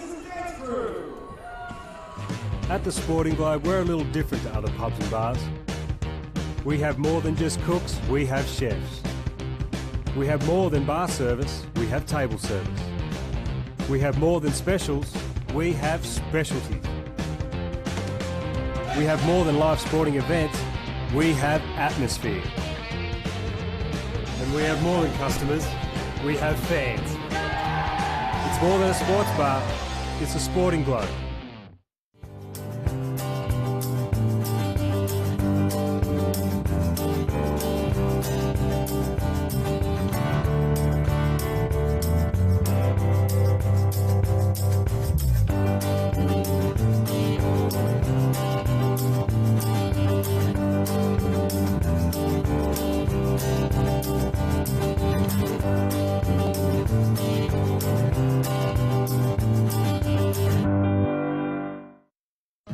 Light and Easy's award-winning healthy meal delivery service features over 235 delicious breakfasts, lunches and dinners for everyone to enjoy.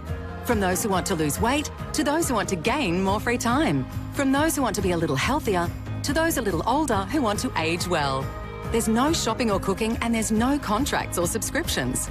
Just your choice of affordable, ready-to-eat meals delivered to your door when you need them. Visit lightandeasy.com.au today. It has been a light and easy night for Aces starter Brian Flynn. 9 strikeouts through 5 scoreless innings. Flynn, 7 strikeouts his first time out against Geelong Korea this season, but has already bested that through just 5 innings tonight. Doesn't look like he's slowing down anytime soon. But the Aces need some runs. We're scoreless through 4.5, bottom 5 in Melbourne. Michael Marcantonini and Josh Sperber with you on the call. J.D. Osborne, Matt O'Neill, and Nick Bertucci. 5, 6, 7 in the Aces order. Like I said, a light and easy night so far for Flynn. He's cruising. We want to give a shout-out to Light and Easy, proud partner of the Melbourne Aces. They're keeping the Aces players and staff fed all season long. They're doing a pretty good job, I'd say. Oh, yeah. I could use a light and easy right now. Yeah, I'm telling you, the middle innings is when, I've already had my dinner, but I need that second dinner around the middle innings. Pitch to J.D., misses down and away. Yeah, there's something about baseball games that make me want to have 2 dinners. See, I'm the type of guy. See, I eat throughout the day. I don't eat just 3 meals a day. I eat just consistently. Just intermittent. There's intermittent fasting. So is there intermittent eating too? If there is, I do it. An Aussie Mike invention. Intermittent eating. Yeah, I think I'm the new poster boy for that. But, yeah, I'm telling you, the middle innings, man, I need that snack to get me through. Osborne rips one foul. Light and Easy's got some good snacks. A little trail mix, some granola bars. It's not just meals. Yeah. You know what I'm saying? You need a snack throughout the day. Grab one of those trail mix packs. Grab the granola bars. Those are out of this world. I'm telling you. I've had 40 of those. We don't have granola bars like that in the States. A little chocolate drizzle on it. Osborne sends one deep to right field. Ranging back and making the grab over his head is Ulrich Bojarski. Took extra bases away from J.D. Osborne. Hardest hit ball of the night for the Aces, but it turns into an out. And that was a really well-hit ball, but just a better defensive play, it seems. Osborne barreled up on that one. That looked destined for 2 bases, but Bojarski leaping up, making the one-handed grab. Had to deal with the wall out there and right as well. So 1 out and no one on. Here's Matt O'Neill. Gunnar Kynes going pitch for pitch with Brian Flynn tonight. Flynn's been a little bit more efficient with his pitches, but Gunnar Kynes getting the job done. Misses inside there. Not nearly as many strikeouts. He's got 5, while Flynn has 9 and seems destined for double-digit strikeouts tonight. That was just pitch number 60 for Gunnar Kynes. 2/3 of his throws in the strike zone. Pitch misses upstairs. Yeah, I misspoke. I meant to say, that Kynes has been more efficient than Flynn. And of course, when you have as many strikeouts as Flynn does, the pitch count is going to rise a little bit. Flynn almost had 100 pitches, 96. Although that seems a little high. Yeah, that's surprising. I'm surprised that he's thrown more than 30 extra pitches than Kynes. I am too. Doesn't look like there's action in either of the bullpens, though. This one popped up out of play. Yeah, I mean, everybody in the pen just kind of, chilling with their hoodies on, hands in the pockets. See some guys down the left field line in the Perth bullpen just standing up, walking around, probably trying to get warm because it is cool and windy here at the ballpark. Next pitch from Gunnar. That misses inside. So O'Neill will head down to first. Just the second base runner of the game for the Aces, and first free pass issued by Kynes. 2 hits and 2 walks for Perth, 1 hit and 1 walk for Melbourne. Once again, the pitching has been spectacular.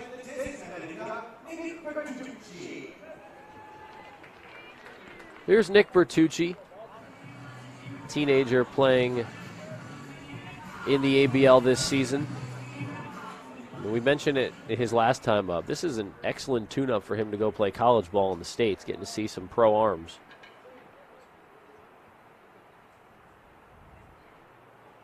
Bertucci swings to the first pitch and fouls one back. So Bertucci's 18 years old.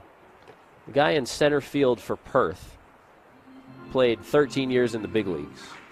So that's just pretty wild right there. Yeah. You know what I mean? That's a graphic waiting to happen. The age of the batters almost equals the MLB service time as the other team's center fielder. If you count minor league service time, it might be the same amount. Yeah. Rip foul. So Bertucci getting a couple good cuts on Kynes here. And Bertucci went down looking his first time up. Seemed fooled on the pitch that eventually struck him out. Second time through, looks like he's seen it a little bit better.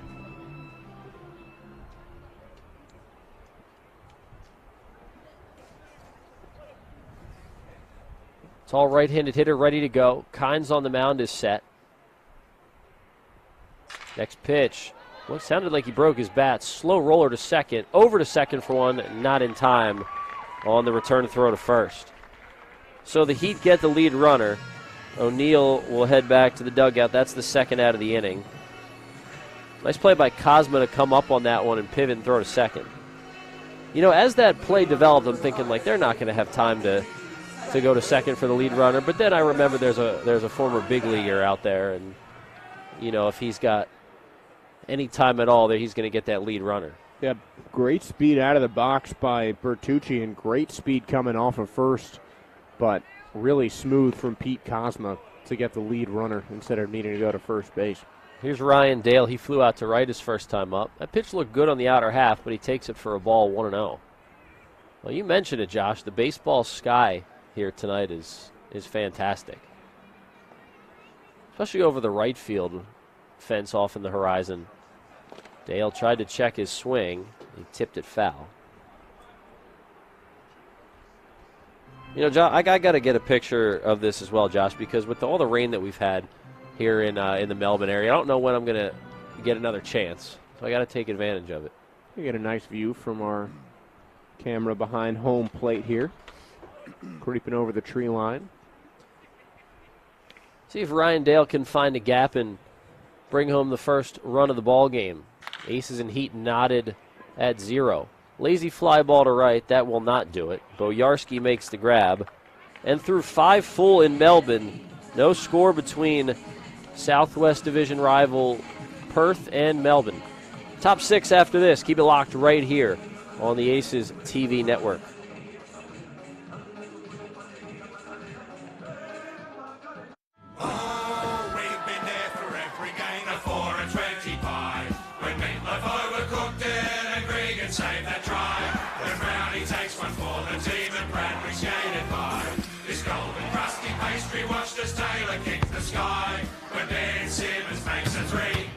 We give a big high five. What future sport looks like just won't be right. We'll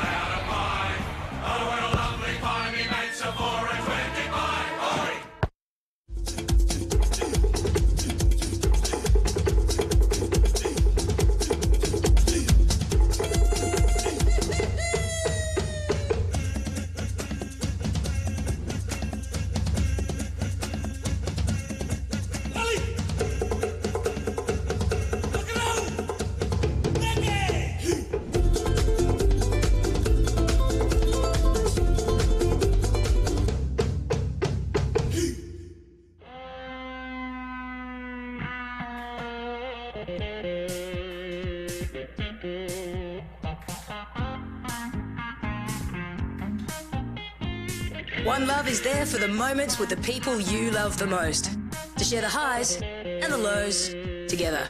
It's the one for all people, all times and all places. Brick Lane's One Love Pale Ale. It's the one for all. We have our first punt 1-2-3 pitching change of the night. Brian Flynn's night is over. 5 shutout innings for Flynn, scattered 2 hits and walked 2. Was brilliant, struck out 9. He now has 16 strikeouts in just 2 starts this season. He will not factor in the decision tonight because we are scoreless through 5. And with this punt 1-2-3 pitching change, the Aces bring on right-hander Jack Fox for his second appearance of the season.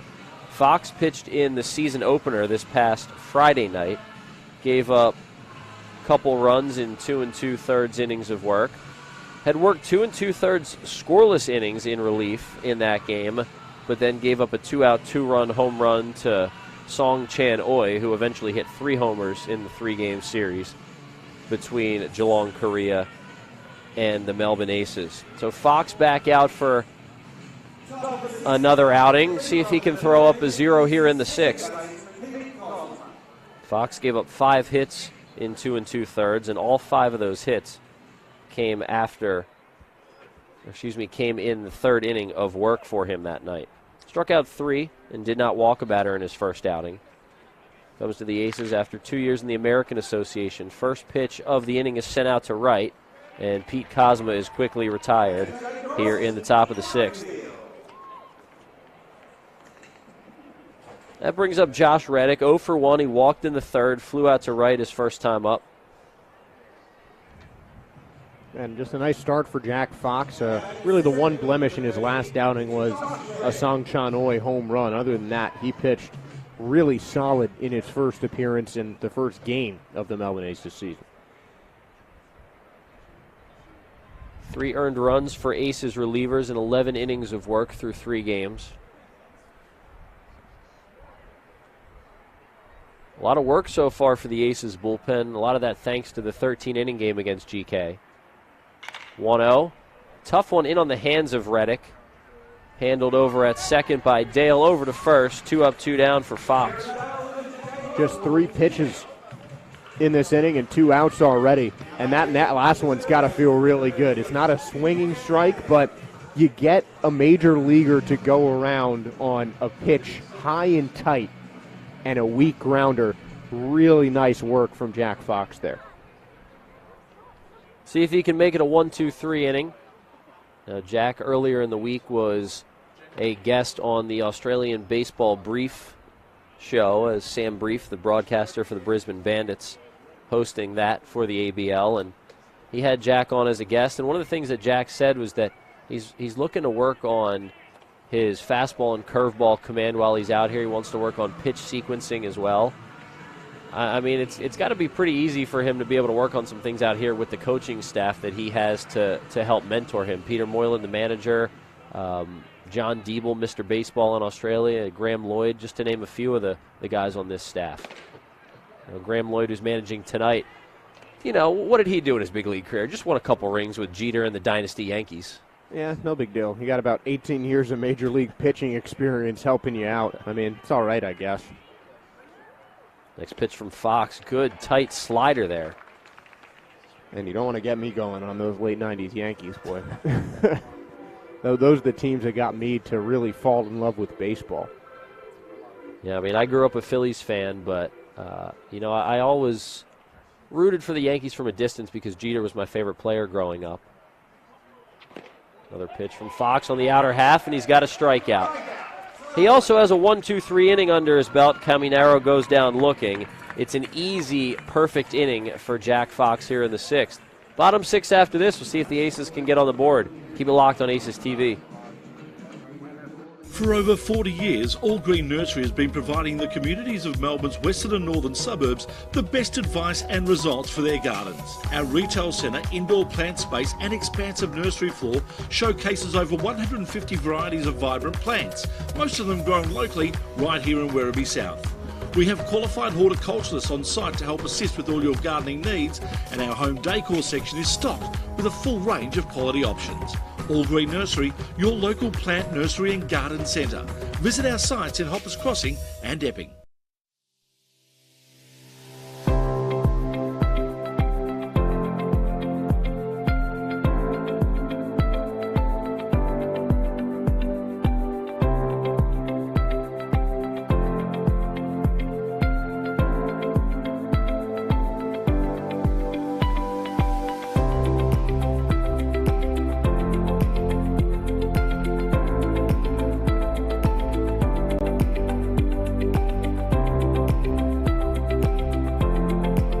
All-Star Access Hire are your access equipment specialists. We have an extensive range of state-of-the-art equipment and we pride ourselves on delivering outstanding customer service. We have the youngest fleet of equipment in Victoria and we are consistently adding new machines. We get to know our customers and form partnerships with them. This video is of our partnership with the Victorian Government at Reservoir Station. All-Star Access Hire are proud sponsors of the Melbourne Aces and our All-Star Bar.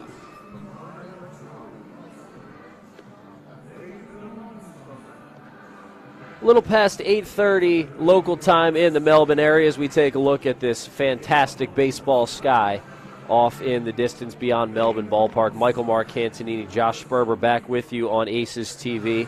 No score in this one between the Perth Heat and the Melbourne Aces. Game 1 of 4 in round 2 of this ABL season. The Heat took 3 of 4 from Adelaide this past weekend. Meanwhile, the Aces took 2 of 3 from Geelong, Korea. These two teams battling it out today. It's a pitcher's duel in Melbourne as George Khalil steps into the right-handed batter's box to start the bottom of inning number 6. Khalil then back to the top of the order for Jared Dale and Chris Burke. Lefty Gunnar Kynes back to work, barely over 60 pitches through 5 shutout innings. 5 strikeouts for Kynes, the former ace. Quickly ahead of Khalil, who swung over a changeup. And all the pitchers in the Perth bullpen are up and about, but none of them seem to be getting ready. They're just kind of watching their starter work. Yeah, probably watching Kynes do his thing. Probably also just trying to get the blood flowing a little bit. We've got a great view of the action up here in the booth, and you all that are tuned in on Aces TV saw the view that we have of, you know, that beautiful baseball sky in the distance. The lights are on here at the ballpark. It is a fun atmosphere to be a part of tonight at Melbourne Ballpark. No rain today, which is huge. Finally got a nice light blue sky and some sun. Khalil fouls another one off. Count remains 0-2. First pitch was a couple minutes after 7 p.m. Same thing tomorrow and Saturday. Both 7 p.m. starts. And then Sunday at 1 for the finale of round 2. Ground ball to third, handled by Kemi Naro.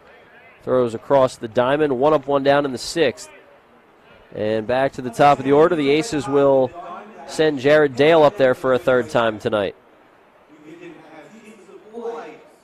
And 2 similar at-bats from George Khalil, really pushing Kynes to the limit, battling with 2 strikes, but Caminero making some nice plays at third base.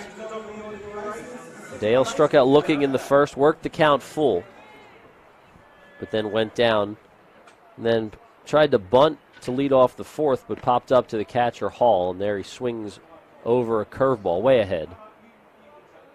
Just 3 combined hits in the game, 2 for Perth, 1 for the Aces. Chris Burke singled with 1 out in the 4th. He is just one of 2 base runners for the Aces tonight. The other, Matt O'Neill, who walked with 1 out in the 5th. Not a whole lot of action tonight at the ballpark. The Aces, who hit 5 home runs and had 9 extra base hits in 3 games against Geelong, and the Heat, who had 14 extra base hits, including 3 homers against Adelaide. Both sides have been kept quiet offensively. Yeah, 2 of the top offenses in the league coming into this game, but this is certainly not the first pitcher's duel that we've seen at Melbourne Ballpark. There's just something about it here where the pitchers are really turning it up a notch. 1-2 pitch coming from Kynes to Dale, down in the zone, count even 2-2. Well, Brian Flynn and then Jack Fox for an inning in relief so far have held the Heat scoreless, and the Heat came into this game slashing .313, .404, .466, and what that means is a .313 batting average, a .404 on-base percentage, and a .466 slugging, all three excellent numbers as Dale chases down and away, and he is out number 2 in the 6th. But tonight, Josh, a team that was hitting .313 through 4 games has 2 hits.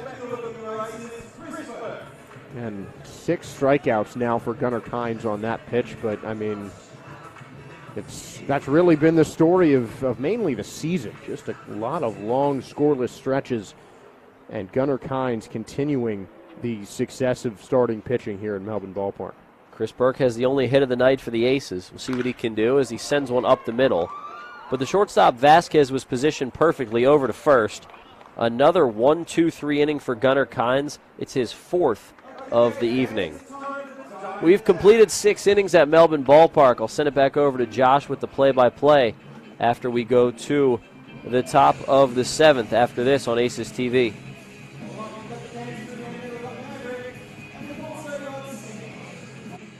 Oh, we've been there for every game of 4 and 25. This golden crusty pastry watched us Taylor kick the sky. Oh, what a lovely pie, me mates, a 4 and 25. Aussie gardeners are best served by Aussie tools, built specifically for our unique environment and conditions. Back in the 1890s, Leonard Chambers and William Thompson started a beekeeping supply business in Melbourne. Little would they know that their company would go on to change how Australians garden for well over a century. Cyclone is ingrained into our country's history and our way of life. Our tools are long-lasting and purpose-built for hard work.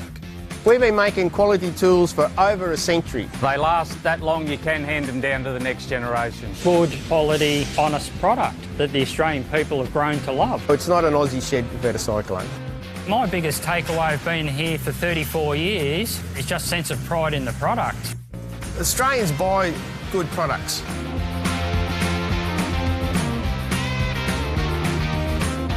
So if they keep on buying, we keep on making, so we're here. Cyclone tools, made for Australians. Order your favourite meals from Light and Easy's new spring menu and enjoy amazing food, more free time and a healthier life. No shopping or cooking and no contracts or subscriptions. Just your choice of affordable, delicious meals delivered to your door. Order today. While Light and Easy feeds the Aces, we're getting fed with a gorgeous baseball sky here in Melbourne. 3 hits, 3 walks combined in this contest, a scoreless game up into the 7th inning. Josh Sperber and Aussie Mike on the microphone here in the booth on Aces TV. And once again, we're seeing some spectacular starting pitch performances. Yeah, really impressed with Brian Flynn and Gunnar Kynes tonight. I mean, Flynn, just the fact that he was able to carve up this Heat lineup that absolutely ran through the Adelaide pitching staff this past weekend.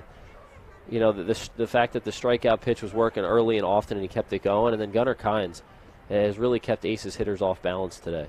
9 strikeouts for Flynn, the most in a game thus far in the ABL this season. Had 2 with 8.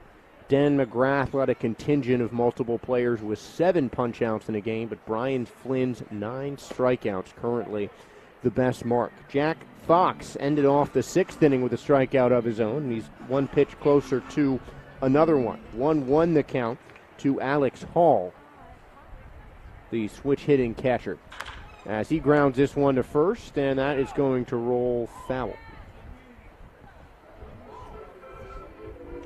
1-2 count to Hall, who's had a heck of a first series, but struck out in his previous 2 plate appearances. 1 swinging in the 4th, 1 looking in the 2nd.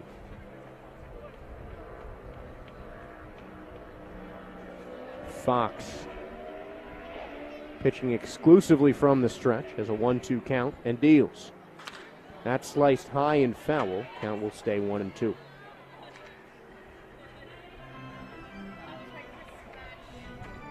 Fox, in his 2 games, he's been in the series opening games against both Geelong and Perth now. Seems like a guy who can eat up some middle innings for Melbourne as the 1-2's fouled off again. And having an innings eater out of your bullpen, Mike, always really important, especially for a team that's accustomed to making late postseason runs like Melbourne is. Yeah, I'm really excited about what Jack Fox can offer this team. And a 4-pitch pitcher, slider, curveball change as his off-speed pitches goes to the slider more so than the other 2. But he's got a lot that he can throw at opposing hitters. Well, there's the fastball. Gets Hall to go. 2 straight punch-outs for Jack Fox. 3rd of the game for Alex Hall. And now Tim Kennelly will come up with 1 out. It went right up the ladder there and challenged Hall, who, has just not had a fun night at the dish. Yeah, really, not a lot of people have had too many fun nights. Hall, the only one, though, to have struck out every one of his plate appearances. Yeah, I mean, it's a nice night at the ballpark, but it's not necessarily hitting weather. It's a little cold. And the pitcher's certainly shining here. Tim Kennelly pops the first pitch up and foul. Yeah, it's the kind of night where if you get jammed or get one off the end of the bat, that's going to sting for probably another full inning.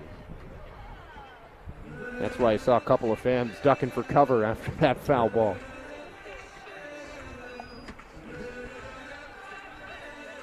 Tim Kennelly, one of the longest tenured players in all of the ABL in his 13th season with the Perth Heat. And Fox deals. Fastball just missing low, 1-1.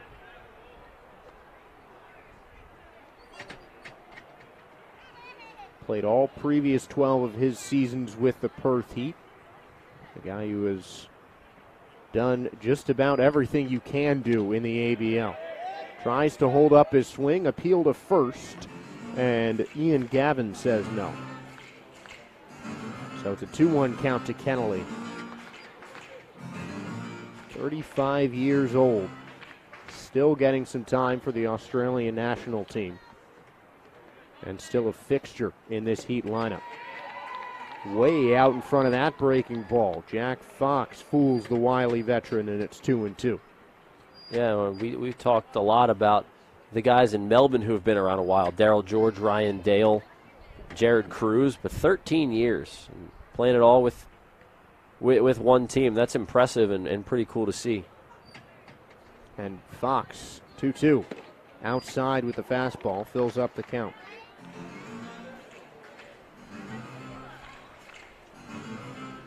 Yeah, Perth native playing for your hometown team for as long as he has. That is just remarkable, really.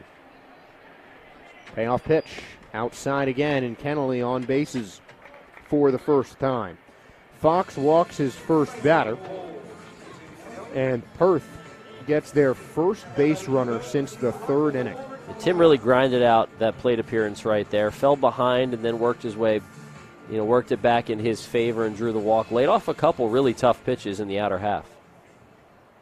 Kennelly on first base. Ulrich Bojarski, who has the only extra base hit of the contest, a double in the second, struck out his last time up as a curveball gets in there for a called first strike. Yeah, Fox staying on the outer half to these right-handed hitters. And he's done a good job hitting Matt O'Neill's glove on that outer part of the plate. O'Neill really framing the pitches up well as that one is driven high in the air, deep out into right center field. Kiss it goodbye. Ulrich Bojarski continues a strong game and puts the first runs on the board. A 2-run shot opens up the scoring. 3rd hit of the day for Perth. First 2 runs to give the Heat a 2-0 lead. Yeah, and the alleys aren't too deep in this ballpark, so there's some, when a ball's hit off the bat like that, you know it's gone, and that one was one you knew right away. But Bojarski's, one of the only guys who's hit the ball hard tonight, and he's probably the only guy who's hit the ball hard twice in this game. Yeah, got a pitch he could drive, and able to give the Perth Heat a lead here in the later innings. An opposite field home run after he pulled a double into the gap in left center. So the base is clear, one out for Jake Bowie, who takes the first pitch, a called strike on the outside corner. And this Aces team has been resilient playing from behind this year. They played most of the series against Geelong from behind, at least over the first 2 games. And that's another hard hit ball high in the air, deep down the right field line. Robson leaps up, and it's a foul ball. Almost an incredible grab by Robson down the line. I had a decent view of it. I saw him going over towards the fencing there in foul ground, and he leaped for it, and I guess it was just a little bit too high, ran out of room. Yeah, he was right up against the netting, and it's one thing when you have a wall to brace yourself, but if you're trying to balance yourself against that netting, that's not easy to do. But Robson very close to making a spectacular defensive play. Yeah, trying to help his pitcher out, grab out number 2 in the inning. Instead, it's just a long strike number 2. Fouled away, and we'll do it again.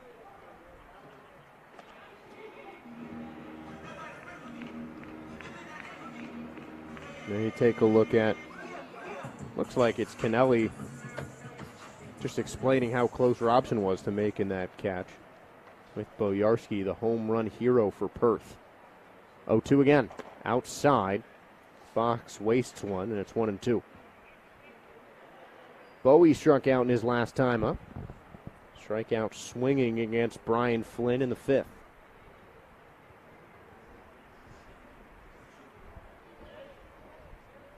And the 1-2. And that is hammered right above the glove of Jared Dale. A base hit, 2 consecutive hits for the first time today. And Perth opening up on offense. Yeah, pretty surprising to see that it's the first time 2 hits back-to-back in an inning, and especially with the way that both these offenses were clicking. And really for Perth, they did it all series against Adelaide. The Aces, it took a little while for their bats to wake up against Geelong, but yeah, I mean, it has been a true definition of a pitcher's duel tonight. Right now for Fox, he just needs to limit the damage, and this is what happened in his first outing of the season. 2 scoreless innings, came back out for a third, ran into some trouble, and then the hits and walks stacked up, and that's what he doesn't want to happen here. It's 3 straight base runners right now. I mean, the guys he gave up home runs to, one was Song Chanoi, who just tore up all of the Aces pitching staff last week, as B.J. Cook takes a breaking ball outside for ball 1. Yeah, the ABL hitter of the week. Yeah. Or the hitter of round 1, I should say. Both the hitter and pitcher of round 1 played at Melbourne Ballpark in that first series. As a 1-0 pitch catches the outside corner, 1-1. Another nice looking fastball from Jack Fox. And then Ulrich Boyarsky is a guy who has plenty of experience in the minor leagues, in the AFL as well, hitting some home runs. 1-1. Foul tip, just gets past O'Neill, and it's 1-2. But I'm sure that's something that O'Neill was saying to Fox during that mound visit. As we take another look, that ball just off the tip of B.J. Cook's bat. So it's 1-2. Short lead off first from Bowie. The pitch, wave and a whiff, strike 3. 2 straight hits, and then a strikeout for Jack Fox. Second K of the inning, third of the game for Jack, and there's 2 away here in the 7th. Big pitch there from Jack to end the streak of 3 consecutive batters reaching base. And now just get your team back to the dugout, keep it a 2-0 game. Now we'll reset the order for Perth. Willie Vasquez, a key member of the Caroline League champion Charleston River Dogs, goes around for a called first strike. Also one of the Rays' top prospects. At a loaded position in Tampa's system, as this one is a hot drive right to Khalil. We'll talk more about the Rays' minor league system later on, but Perth getting their chance to get on the board. A 2-run shot by Ulrich Boyarsky. Open up the scoring. It's 2-0 as we head to the 7th inning stretch. Aces looking to bring it back in the bottom half of the 7th. Stick right here with us on ATV, Aces TV, while we stretch it out.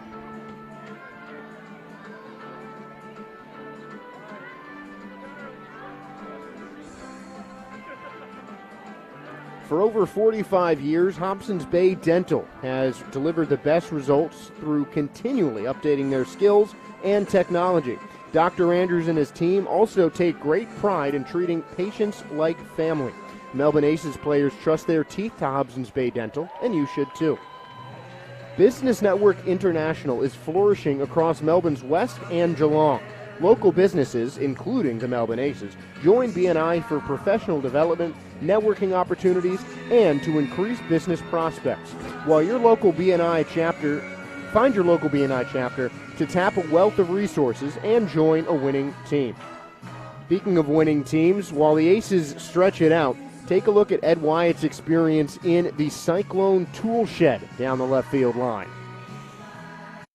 Here we are down the first base line at Melbourne Ballpark. You can see lots of people around having a good time. There's all kinds of options.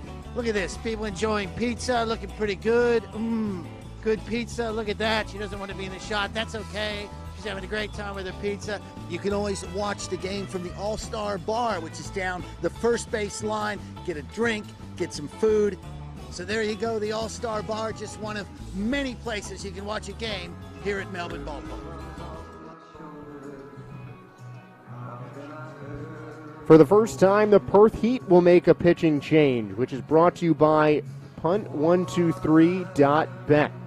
Another member of the Rays farm system, Geraldo Catalina, a South Atlantic League champion with the Bowling Green Hot Rods this past season. He is a guy who has a lot of talent. I've seen him throw above 100 miles an hour multiple times. A big problem for him, though, is his control. Yeah, and I got a chance to see Catalina in the South Atlantic League Champion Series as well, one of the guys that helped take a ring away from me. You're not bitter at all. But yeah, he's got stuff, and the velo is there, but the control is a big issue. And my Ironbirds actually hit him a little bit in that series in the one win that we had against Bowling Green. But yeah, like I said, one of the guys that helped take a ring away from me and helped you get one. 3 strikeouts, 2 walks in 2 innings for Perth. But that's why guys like Catalina, guys with promising talent, come to the ABL to try and get extra reps, and he's going to get started against a tough Aces do-up, beginning with Aaron Whitefield. Whitefield, Robson, and Osborne coming up for Melbourne. And a 1-0 count already to Aaron Whitefield. And Catalina not in the Rays' top 30, but certainly an exciting arm. Pitched for both Charleston and Bowling Green in this past season. And he's a guy who he literally has to slow it down to control it. And his slow fastball will drop to 98. 1-0 pitch. There's that heater, and it's in there for a called strike. Big change of pace from Kynes, who was keeping guys off balance with the breaking ball. You go from a lefty to a righty, a guy who, wasn't throwing as hard, to a guy that's, pumping 100. 1-1. Upstairs, 2-1. It just looks so easy out of his hand, too. Yeah, I mean, he's a big guy, 6'7", 220 pounds, very muscular as well. Guy who can hit the 100 miles an hour with his fastball and 90-plus with a slider. There's that slider in there for a called strike 2. Nah, that one looked outside. That's a tough call. I mean, you can't be, putting the hitter in a position like that. When a guy's throwing 100 and he throws a ball, it should be called a ball. 2 balls, 2 strikes to Whitefield. Catalina deals. Breaking ball, still looks pretty quick, and it's a full count to Whitefield. Yeah, he's got that hard slider there, tight break on it. And I know you had a chance to catch up with Geraldo before the game. It's got to be pretty cool seeing, guys whose games you called in the States, you see them come over here in the Australian Baseball League. Yeah, I mean, baseball's a small world. Payoff pitch, a slider outside, and there is the control that we talked about with Catalina. He's got nasty stuff. He just has to keep it over the strike zone. That brings the tying run to the plate. And, this game could be tied on one swing. The way Robson's been swinging the bat, been pretty consistent and hitting the ball hard early this season. Yeah, Robson, a home run already. A hit in each of the first 3 games of his Melbourne Aces career. And a guy to look out for on the base path, Aaron Whitefield, who multiple times has breached 20 stolen bases here in the ABL.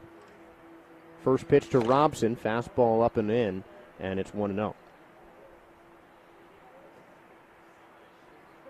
A Catalina guy that in Bowling Green you saw kind of settle down the more that he pitched with the hot rods, and that's really what he's doing here. Just another high-level talent getting some reps. Off goes Whitefield, and a high throw, tagged through the legs, and Whitefield in there safely with the stolen base.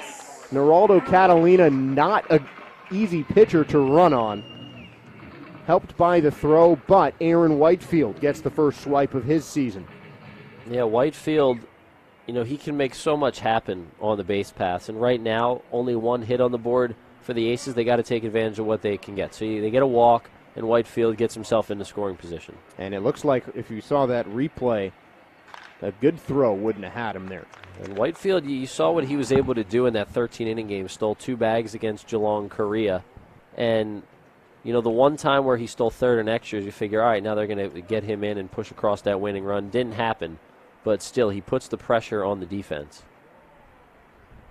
And now in scoring position for a dangerous left-handed hitter, 2-1. Fastball upstairs, and it's 3-1. Well, the Aces know they're not going to win this game with a goose egg up on the scoreboard, whether it was, even if it was still 0-0. They knew they were going to have to score some runs. They can't do it with just one hit on the board either. So now it's about putting a rally together and stringing some hits together and just keeping the line moving. And a miss away from a second straight walk to start off this 7th. And there it is. 2 straight free passes, and the tying run is on first base. That'll bring up J.D. Osborne, who will come in while Perth gets their first mound visit of the game. Couple other of Catalina's teammates in the Rays system, Willie Vasquez and Junior Caminero, joining him with Alex Hall on the mound for a mound visit. Yeah, this is a big chance for the Aces. It's the best chance they've had all night. It doesn't have to be hits that lead to runs. You can take advantage of walks, and a lot of times walks end up scoring, especially guys who are able to draw leadoff walks. That guy normally comes around. You got great speed on the bases right now with Whitefield and Robson. J.D. Osborne's hit the ball hard a lot so far this year, especially earlier in the game when he was robbed of extra bases. It's just a matter of seeing some pitches, let the guy on the mound, Catalina, come to you, because he hasn't shown that he can throw strikes before throwing 4 balls. Hasn't done it yet. No outs, 2 runners on. Good speed on the bases for the Aces as Osborne takes a look at a slider for a called first strike. If J.D. can find a gap or rope one down either the left or right field line, this game could easily be tied with Robson's speed at first. Oh, no question. And this is a familiar situation that Catalina has been in. His first outing in Bowling Green back in August, as the next pitch, a slider outside 1-1. The Hot Rods had a 2-run lead, I believe, when he came in. Hit a couple batters, walked a couple batters, and gave up the lead. In a game Bowling Green would end up coming back and winning. But Catalina's control has kept him in the A levels as Osborne lofts that one over the All-Star bar, 1-2. And big league organizations will take a chance on anybody with a live arm, young, that throws upper 90s, can touch 100. And, some guys they can develop, and, the control, they find that control. Catalina just seems like he hasn't gotten there yet, but, a prospect for the reason that he can throw as hard as he does and with as much movement. And he has big lead stuff as Osborne pokes this one up the middle. That's a base hit. Whitefield will come around. He scores easily. Osborne's caught in a pickle between first and second. And now Robson in the middle going home. Trying to get around the catcher. He is out. And Robson, he's going to advance. Jacob Robson. The Heat players thought they had him in between third and home, but Stuart Howe currently has this game tied on some expert base running by Jacob Robson. 1 run is definitely in. Andrew Kyle out there having a chat with Stuart Howe. But as of right now, this game is tied. Yeah, I'm stunned because I really thought that they tugged him out in between home and third. Yeah, I mean, that was wild. I mean, at first I'm thinking, what is Robson doing? Don't run yourself into an out, especially after he had stopped there. Let's take a look at the All-Star replay right here. I mean, just a clean single up the middle for J.D. Whitefield scores easily with his speed on that seeing eye single. And Robson made a sharp turnaround second heading for third. Now, J.D. did a good job seeing the ball come into second, went back to first, but then Robson took off for home. And this is where it gets confusing. Right there, it looks like Hall got the tag on Robson. He even thought he was out. And now he goes home. And now the ball gets away from Hall, and we've got a man on third. So I'm thinking, Robson, don't run the Aces out of the inning here, and then he ends up scoring, and then Osborne gets into scoring position. So base running, and yeah, just like that, we're tied at 2. Well, I'm not sure what that was. Definitely a single. But now the go-ahead run on third base for Matt O'Neill, who, as we mentioned, has some experience putting the Aces ahead. Yeah, and it looked like when Hall went to tag Robson, he had the ball in his throwing hand, and then he tried to put it back in the glove and reach with both arms to make the tag, and maybe he kind of short-armed himself and wasn't able to get it done. Either that or maybe the ball was still in his throwing hand, and he tagged him with the glove, and obviously because the ball wasn't in the glove, you have to tag him with the ball. Whether it's in the glove or not, So it's 2-2. And that plunks O'Neill. Front shoulder on a hard fastball. And this inning is unwinding for the Perth Heat. Yeah, up and in. That's scary because we'll take a look at that replay here. In around the hands and the elbow. I think it hit his elbow guard. That's what it did. Because I thought it hit the bat at first because of the noise it made, But yeah, I mean, that's why guys wear those elbow guards now. I mean, 5 years ago, not many guys at all wore elbow guards. Now, essentially, everybody goes up to the plate with a guard on their front elbow. And it looks like that's it for Catalina. Yeah, Andrew Kyle gives Catalina the hook without recording an out. He's responsible for the 2 runners on base.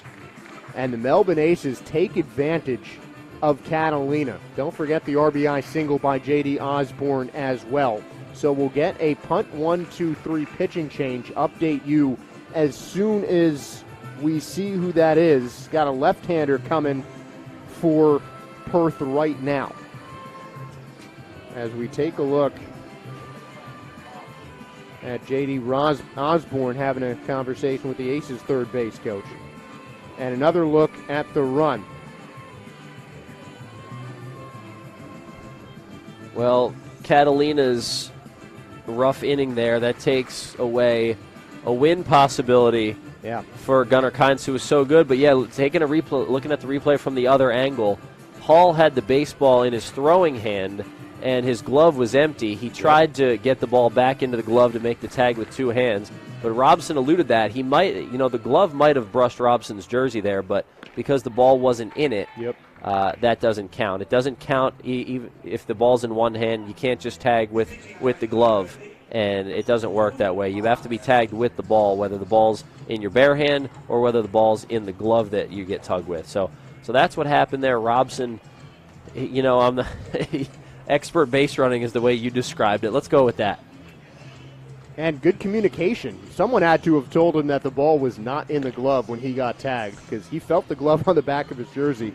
Robson thought that he was out, but the replay clearly showed, an excellent camera work by our production team here, show that Jacob Robson was indeed safe. Stuart Howe made the right call, and I think Neil Medlin had some input on that as well. But the night is done for Geraldo Catalina and Jordan Martinson, a left-handed reliever, one of just 2 left-handers in the Heat bullpen, will come on in this punt 1-2-3 pitching change. So Catalina would be in line for the loss if one of these 2 runs scores, as Matt O'Neill on first and J.D. Osborne on third are responsibility of Geraldo Catalina. Well, Jordan Martinson, 2 really solid outings against Adelaide in round 1. 6 strikeouts, and he walked just 1, allowed 3 hits in 3 scoreless frames. So a tough lefty out of the pen to face the bottom of this order, and And right now, Josh, this is a big spot for the 7, 8, 9 hitters for the Aces. They're hitless tonight. See if they can change that. I mean, hey, it wouldn't even take a hit to get Osborne in from third. Sack fly, fielder's choice, grounder, whatever it is, got to get this go-ahead run in. And Nick Bertucci at the plate right now, certainly with power enough to get a sack fly. Infield pushed in. First pitch from Martinson settles on the outside corner for a called strike. So Catalina faced 4 batters, no outs recorded, 2 walks, a single, and a hit by pitch. Now that begets a lefty. 0-1, a breaking ball just missing inside, and it's 1-1. So to reset, that single by Osborne had 2 RBIs. He advanced to second on the throw, advanced to third on a wild pitch. Robson and Whitefield scored on the single as O'Neill's checked back to first by Martinson. A wild inning, but this Melbourne team, I said it a couple innings ago, they've been resilient this year. They've played from behind most of the season so far, and they've done a good job grinding out at bats. That's what championship teams do, and you have to give Melbourne that respect. Back-to-back Claxton Shield winners. Bertucci on the development list for those teams. Now his second year on the development list for the Aces. 1-2 count to Bertucci. All knotted up in the 7th. 2-2, cut on and missed, and the first out of the 7th inning from the second pitcher of the 7th inning. That's one away for Ryan Dale. That's a huge out for the Heat because now the shortstop Vasquez and the second baseman Cosma can pinch for 2 up the middle. They can play back a little bit. And you don't have to try to cut the runoff at the plate with that double play a possibility. Bowie holding O'Neill on first. Bunt attempt pushed down the line but foul, and Dale just missed what would have been a perfect sac bunt. Yeah, I like that idea, the safety squeeze there. And what I mean by safety squeeze, for those who don't follow the game as closely, is a suicide squeeze would have been if the runner on third had broken for home as a steal with the bunt attempt. But a safety squeeze is you wait until the bunt's down and then the runner from third breaks. That would have worked if that had stayed fair. 0-1, Dale goes to bunt again. Laid down the line and foul once again.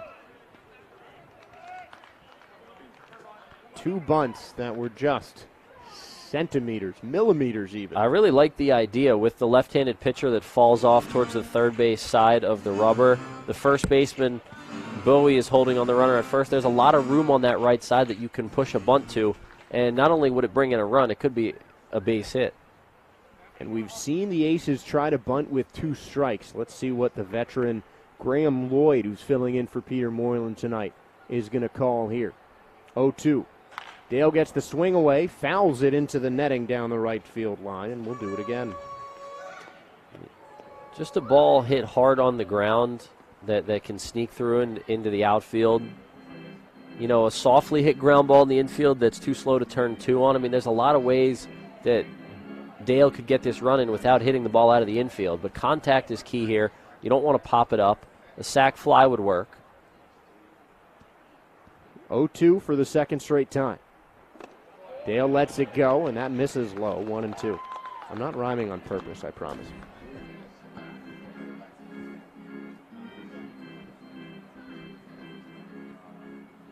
J.D. Osborne representing the tying run on third, the go-ahead run on third, as another check back to O'Neill, who scampers back to first safely.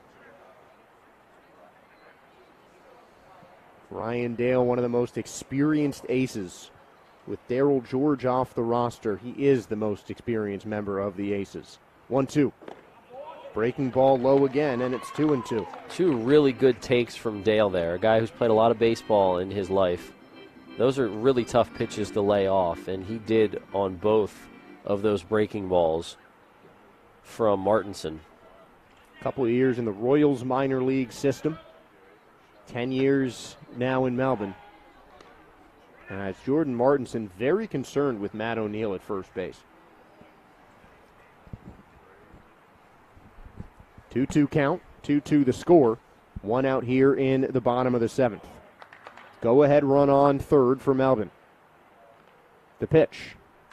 Dale lofts that high in the air out to right center field. That should be deep enough to bring home the go-ahead run. Here comes Osborne. No throw to home plate. And Melbourne takes the lead. The Aces come all the way back, and a clutch RBI by Ryan Dale gives the Aces their first lead of the round. Excellent plate appearance from Dale there. Like I said, he spit on those two breaking balls down in the zone, laid off. That's tough to do, especially in that situation when you want to be aggressive, try to drive that go-ahead run in, but he fought off some pitches, waited for his pitch. After the two unsuccessful bunt attempts, really locked back in and went up there, of the approach of let me get this run in swinging away instead of let me get this run in by just trying to push a bunt. That's exactly what he needed to do, just hit a ball deep in the outfield, get that go-ahead run in.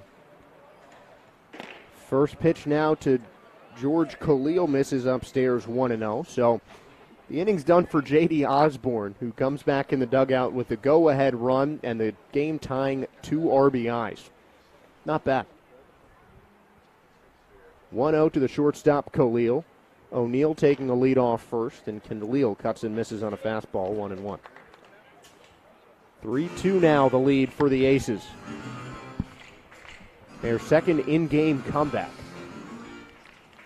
Those late innings, I mean, they know how to fight and scratch across runs when they're down. Khalil fouls that into the netting. Jared Dale had to duck underneath that scorcher of a foul ball.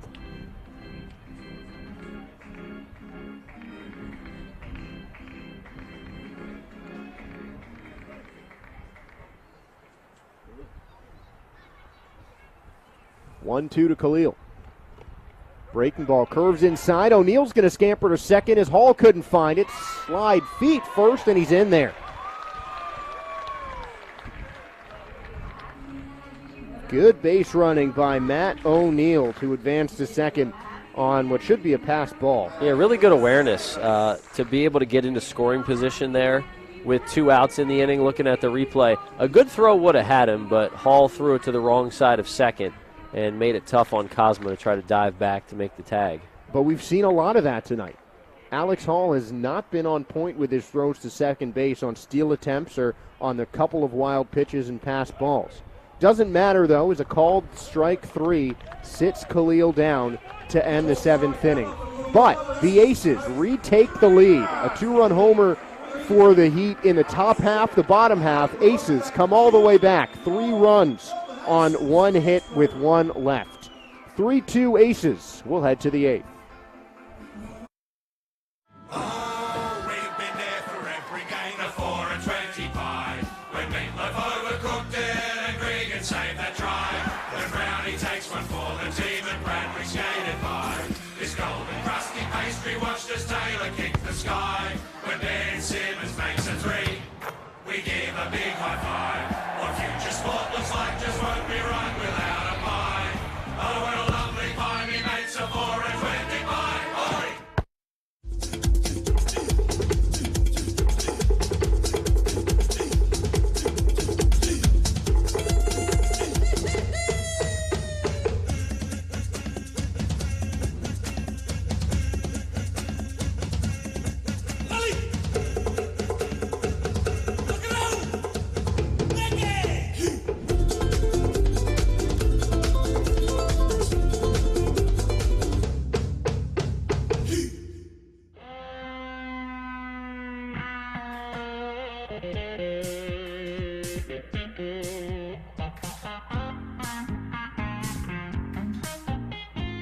One Love is there for the moments with the people you love the most. To share the highs and the lows together. It's the one for all people, all times, and all places. Brick Lane's One Love Pale Ale. It's the one for all.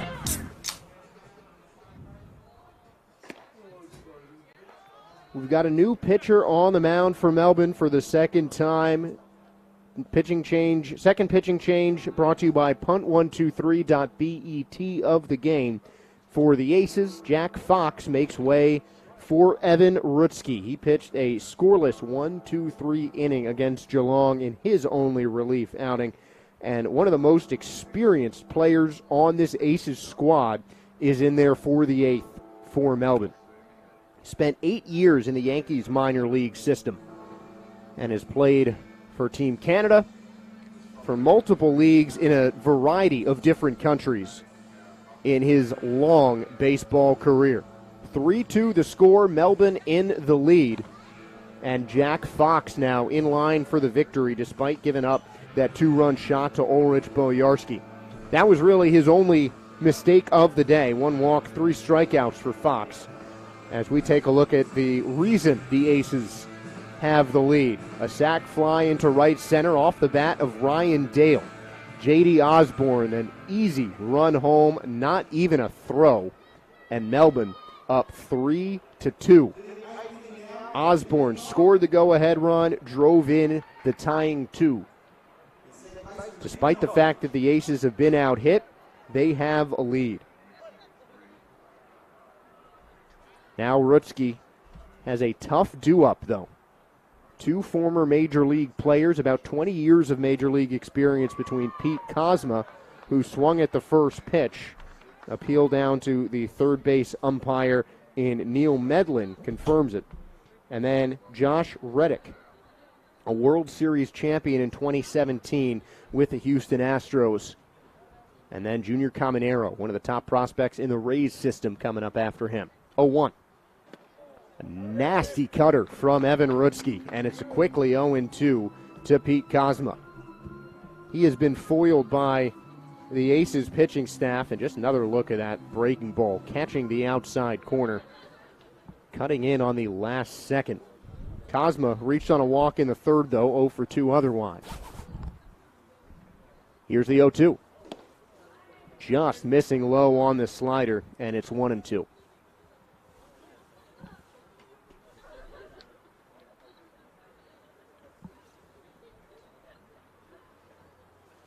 Rutsky in his second year in the ABL, played for Adelaide, 14 games in relief for the Giants back in 2019.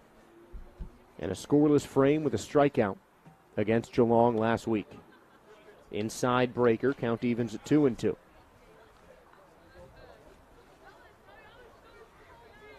.65", 102 kilograms for the 30-year-old out of Windsor, Ontario, Canada.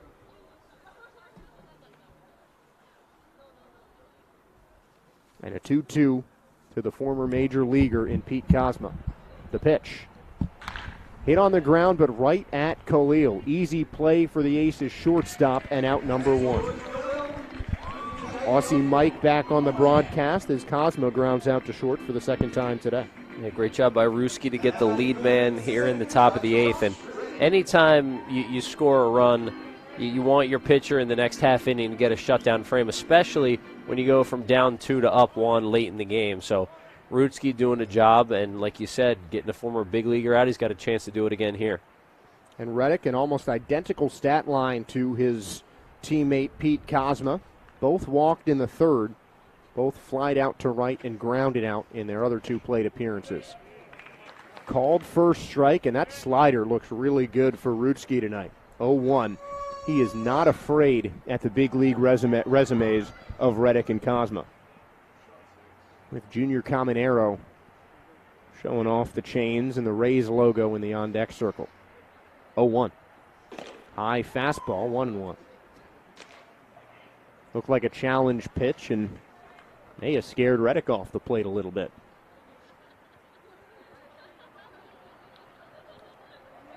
One ball, 1 strike, 1 out. Bases clear and a 3-2 lead for Melbourne. Here's Rutsky. Hit on the ground, foul, rolling past the Aces dugout, 1-2. You gotta love the aggression and just the straight-up attack mode against 2 seasoned big league vets.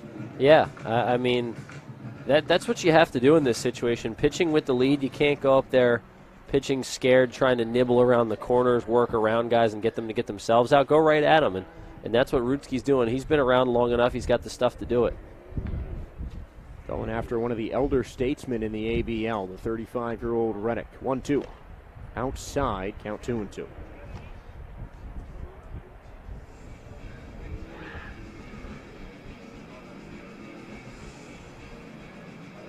Beautiful night here in Melbourne. Bit on the chilly side, but the skies have been clear all day long.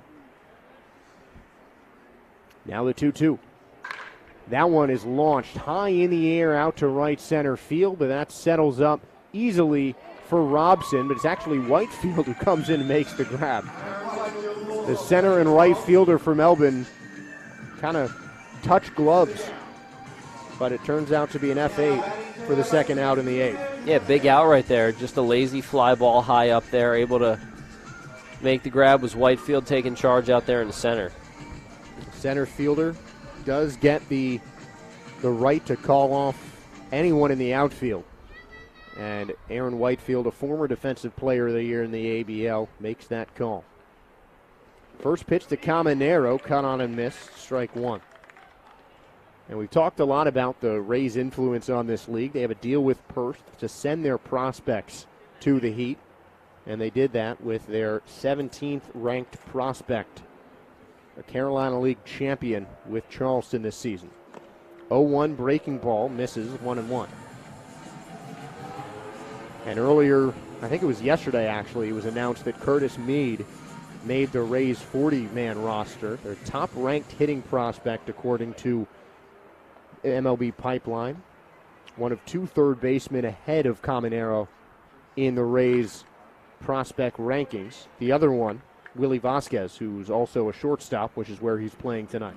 It's pretty impressive if you're a top 30 prospect in the Tampa Bay Rays system, because you could go to their top 60, and they've got guys who could be top 30 in other organizations. That's how deep the farm system is. And for people watching the broadcast that don't exactly know what we mean, as training staff tending to Matt O'Neill, who looked like he took one off the hand there on the foul tip. But when we talk about the top 30 prospects, that's what MLB.com, and Baseball America, and some other organizations do to rank the better prospects in organizations, to kind of give fans and people, really anyone in the industry, a feel for who the top guys are, because there's so many players in each organization's minor league system.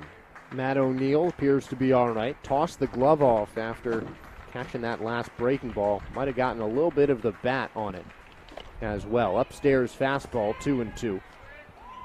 O'Neill not one of the top 30s in the Mets organization, but certainly a name to watch for the New York Mets. Played on the Brooklyn Cyclones, where Gunnar Kynes used to play back in 2017. My first year of the Cyclones, actually. Now the 2-2. Fouled off his leg, and Caminero hops that just to take a walk around the batter's box. Big pitch coming up, 2-2. You don't want to fall behind, and for Rutsky, a chance to work a 1-2-3 inning through the 2 through 4 hitters in this Heat lineup. You want to get through these guys and then keep that lead and head into the 9th inning knowing you're going to have at least a 1-run advantage. Rutsky set. 2-2 again. The fans getting into it. Here it comes. Fastball outside, and it's a full count now to Caminero. He has yet to reach base. Struck out looking in each of his last 2 at-bats.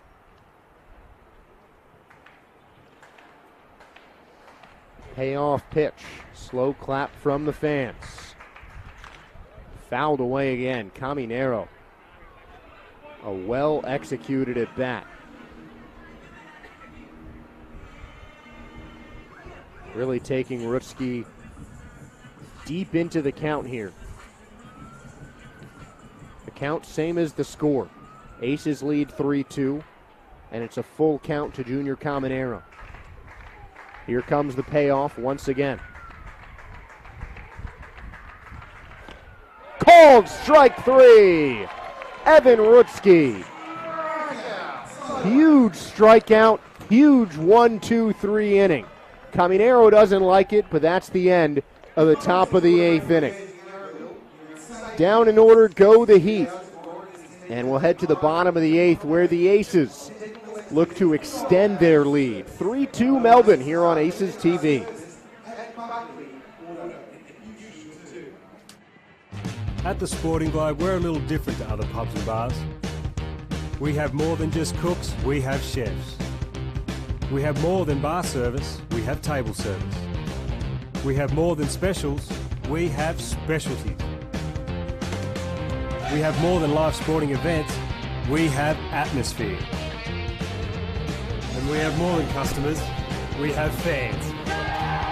It's more than a sports bar, it's a sporting globe.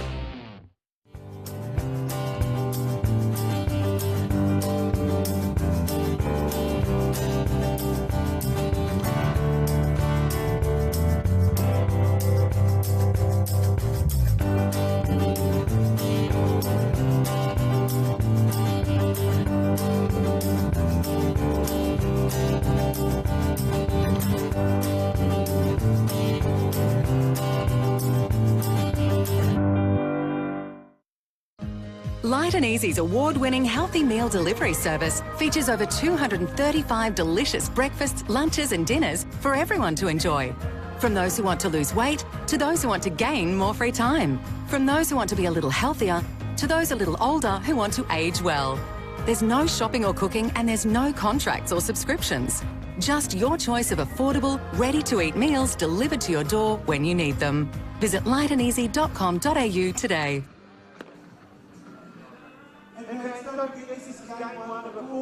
A new pitcher coming in for the Perth Heat. This pitching change is brought to you by Punt123.bet.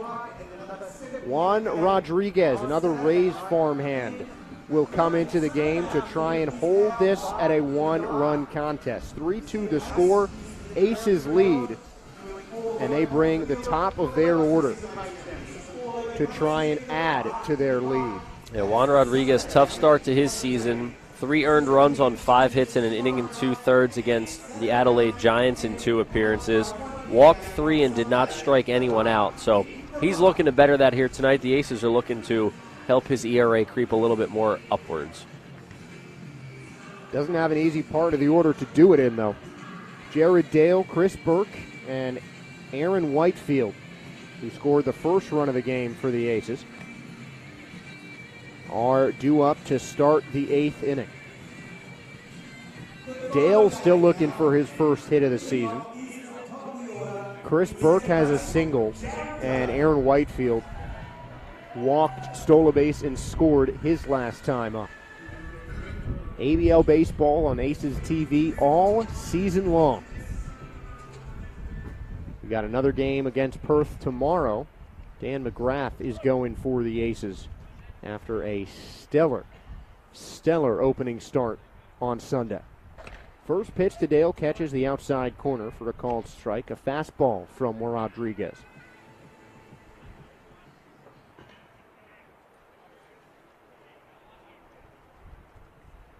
The pitch. Weakly hit on the ground, foul. Dale might have fouled that off of himself, but it's quickly 0-2 to the Aces second baseman. 2 strikeouts and an unsuccessful bunt in the first 3 Aces at bats, I should say, for Dale this season. And the pitch, 0-2, sliced foul.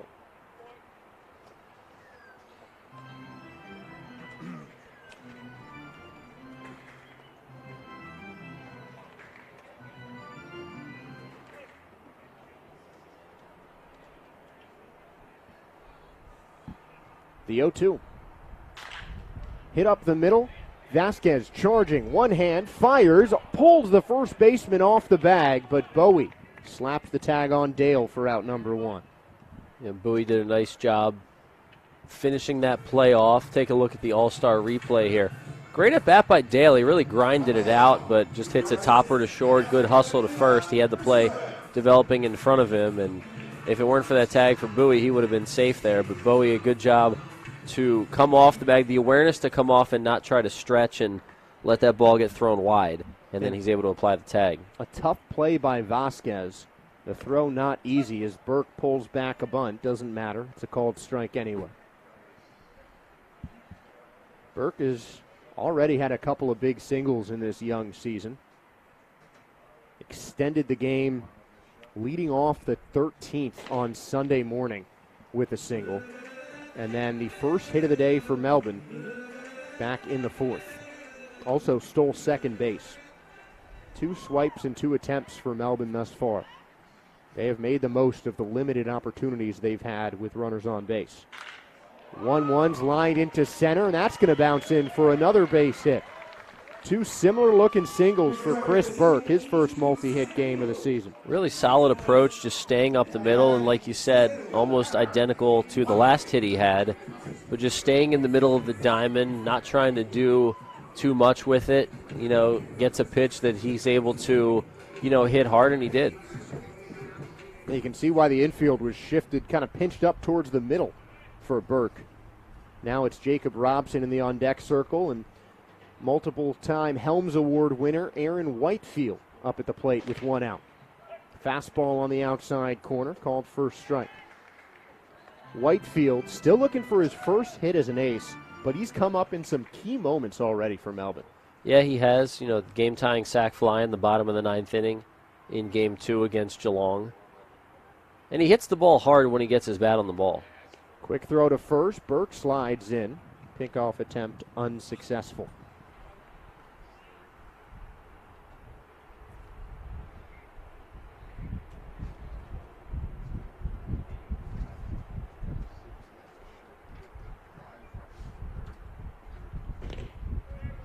Breaking ball low and away. And Alex Hall really paying close attention to Chris Burke on first base, something we've seen a lot of from the Heat. They have really tried to keep an eye on Ace's base runners. Yeah, and any chance to keep a runner just 1 step or even a half a step closer, that helps with the chance to turn a double play or get the force out at second base. See if it makes a difference. 1-1, sharp foul back, and it's 1-2.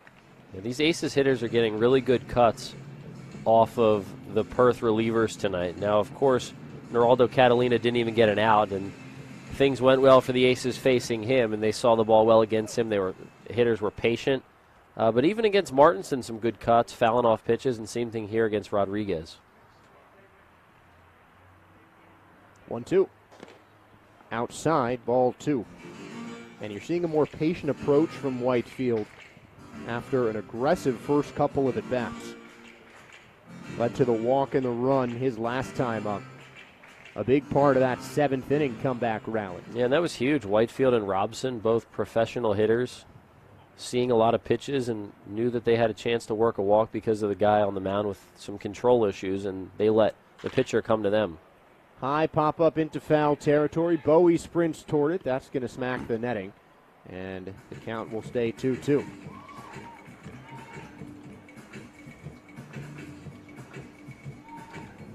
And early in the game, both starting pitchers were just mowing down the opposing batting order. And later in this game, we've seen a lot more deep counts. We've seen a lot more foul balls.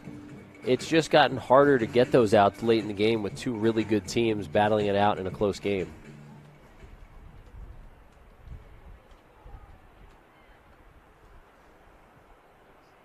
Two balls, 2 strikes. The pitch. High pop-up down the first base side again. Another foul ball by Whitefield.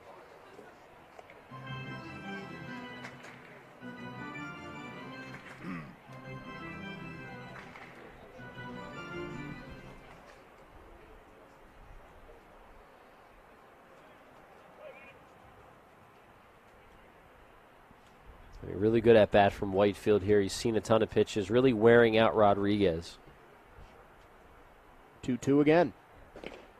Fastball low and away, and it's 3-2.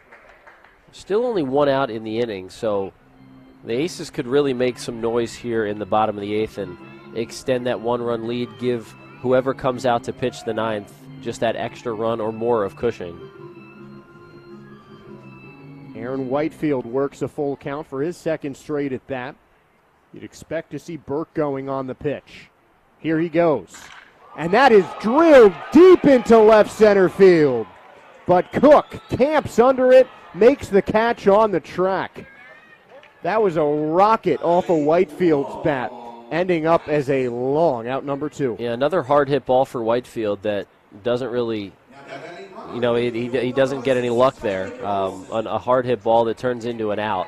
But off the bat, I'm thinking that has a chance, and The wind has died down late in this game, so there's not as much wind as earlier in the contest, but that could have been wind-aided that knocked that down. Yeah, the wind has been blowing in to the press box, towards home plate for most of the day as Robson takes the first pitch inside. So I think the wind definitely caught up with that. It looked like Whitefield, if anything, got a little bit underneath it, but got most of the barrel on that long fly ball. Yeah, you mentioned that wind that's been coming in the press box all night. That's why we're bundled up in here. You got your hood on. I'm 2 layers deep with the jackets. We're both teeth chattering in between pitches. 1-0 misses outside. Another fastball from Rodriguez, and it's 2-0. See, I'm a top half cold guy, Same. so like I'm in shorts, but I've got a T-shirt or like my staff shirt, and then I've got the thick hoodie, and then a winter jacket. Not really a winter jacket, but a thick jacket over that. Off goes Burke. Pitch misses outside. The throw in time, but ahead of the tag goes Chris Burke. Second swipe of the game for the Aces left fielder. Yeah, Chris able to get himself in scoring position with 2 down. And taking a look at the replay here, he did an excellent job reaching for the back of that base. Because, like you said, the throw was good. It was there. But Burke got his hand in behind the tag. Really good jump and a good move towards the base from Chris Burke. 2 outs and a 3-0 count on Robson. The pitch. Called first strike. Robson certainly wanted a swing at that 3-0 pitch. Yeah, and maybe earlier in the game, or if it wasn't a 1-run game in this situation, maybe he gets the green light, or maybe he just decides to swing anyway. But with a chance to get on base and continue the inning, smart take. Another fastball just about the same location. Outside corner, fills up the count to Robson. And with the decision to swing or not swing there, you have to know the situation. And the guy on deck, J.D. Osborne's hit 2 balls really hard tonight, and he's driven in a run. So you figure Robson, if he walks, he brings Osborne back up. And he does. Wildly thrown fastball puts 2 on once again for Jacob Robson. And to quote the great Yogi Berra, it's deja vu all over again. Yeah, and another meeting on the mound for the Heat. Like I said, it's been a lot harder to get outs in the later innings. The Aces have done an excellent job working the count and working at-bats. Just making it really tough on this Heat bullpen. The last 2+ innings of this game have probably been longer than the first 5 in this one. That's how quickly the first 5 innings of this game came and went, with both starters just going back and forth, throwing up zeros, striking guys out. And then you saw some runs come on the board. You saw, just the pace of the game slow down.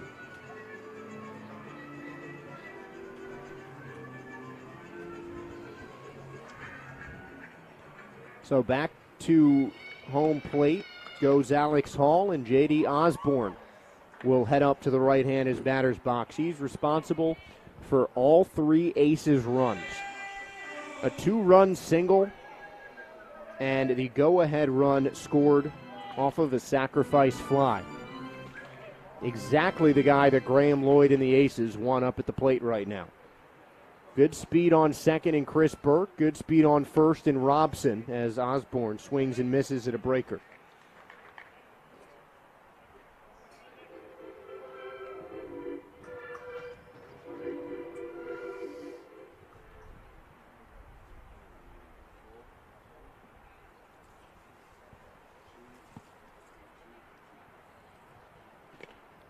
Swing and miss again. Osborne, an aggressive approach, as he should. A well-hit single led to that tying run in his last at-bat.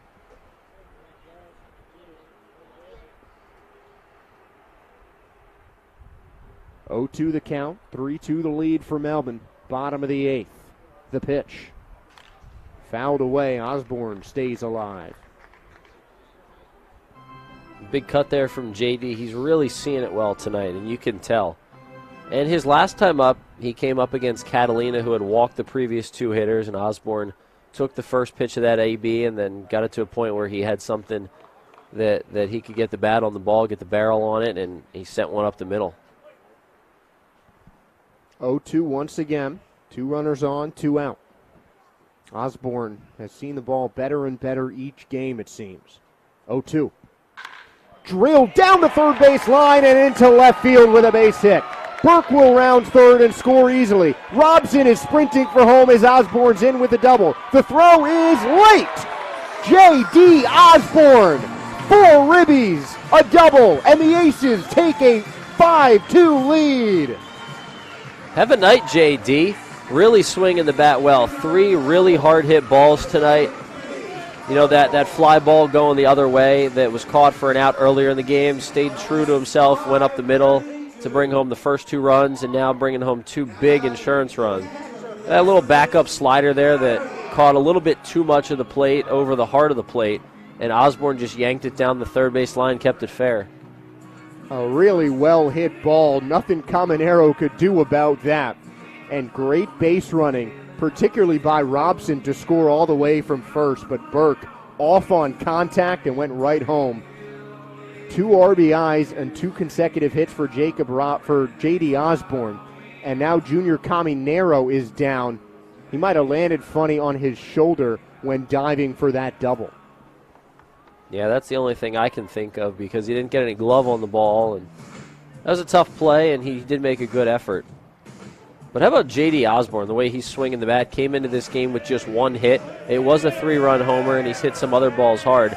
But most of the balls off his bat hadn't been falling. Tonight, different story, and it has been impressive to watch. He's scorched 3 balls to all different parts of the field, right, center, and now left.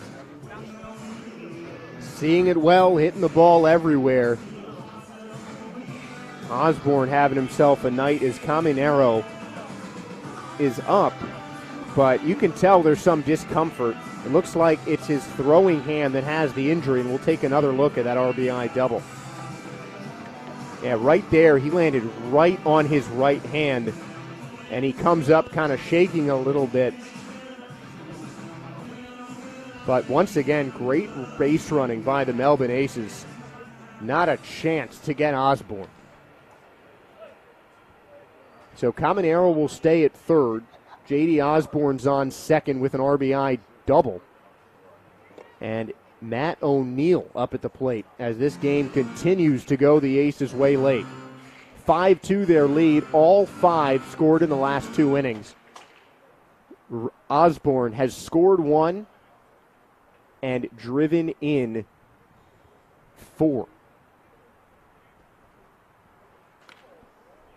Swing and it pops out of the catcher's glove. A slow attempt to get it by Hall. Osborne takes advantage. He'll head to third. Yeah, really tough night for Alex Hall behind the plate. Something's just not going well for him there. As that ball just in and out of the glove. It wasn't like it was in the dirt or he had to really move for it.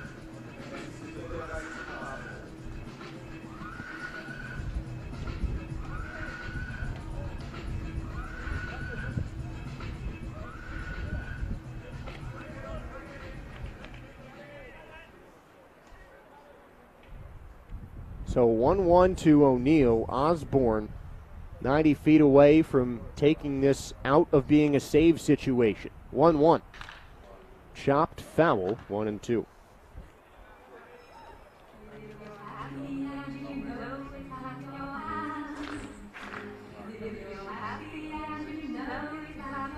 Well, that wind's picked up again a little bit, Josh. I feel it up here in the booth.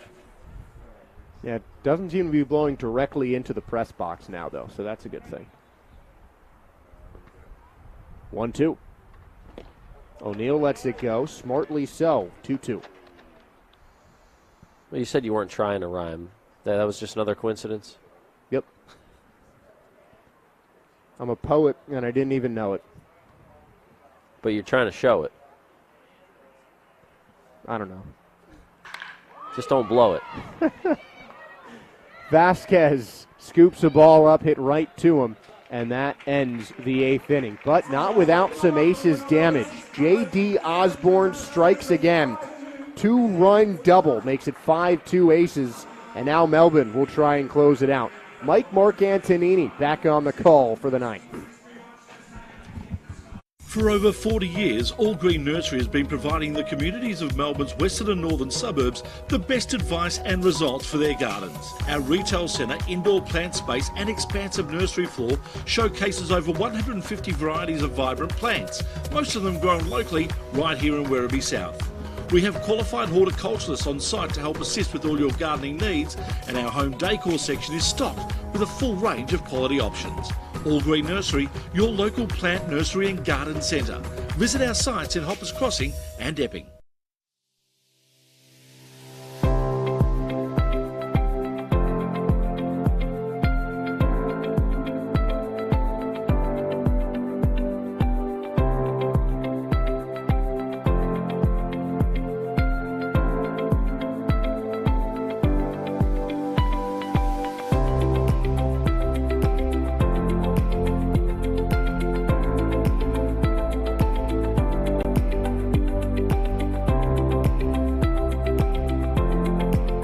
All-Star Access Hire are your access equipment specialists.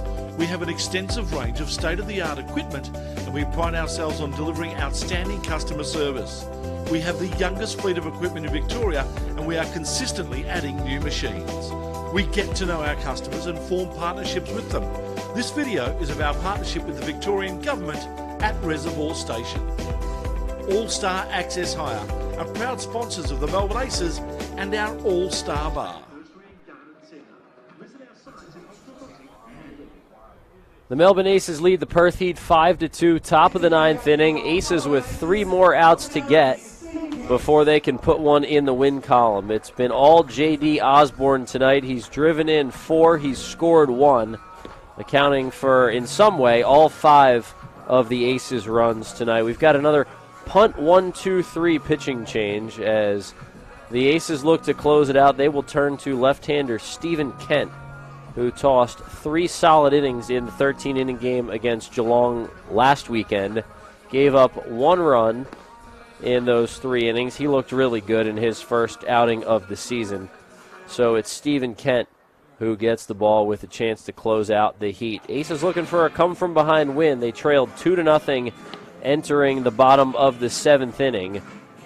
The Heat got on the board first in the top of the 6th, a 2-run home run off the bat of Ulrich Bojarski. Plated the first runs of the game, but the Aces, who've come from behind all season so far early on in the new ABL season, got 3 in the bottom of the 7th. J.D. Osborne tied the game with a 2-run single to center. Ryan Dale, after a lengthy AB fouling off pitches, brought home the go-ahead run to make it 3-2. And then Osborne provided some insurance in the bottom of the 8th with a 2-run double down the left field line into the corner. So here's Stephen Kent. He gets the meat of the order for the Perth Heat. They go with the 5-hole hitter Alex Hall. So 5, 6, 7, Hall, Kennelly, and Bojarski. Bojarski's provided all the damage for the Heat tonight. Next pitch from Kent popped up, but that one way out of play, foul. Aussie Mike and Josh Sperber with you on the call tonight, as the Aces look to wrap up what would be their 3rd win of the season in 4 contests.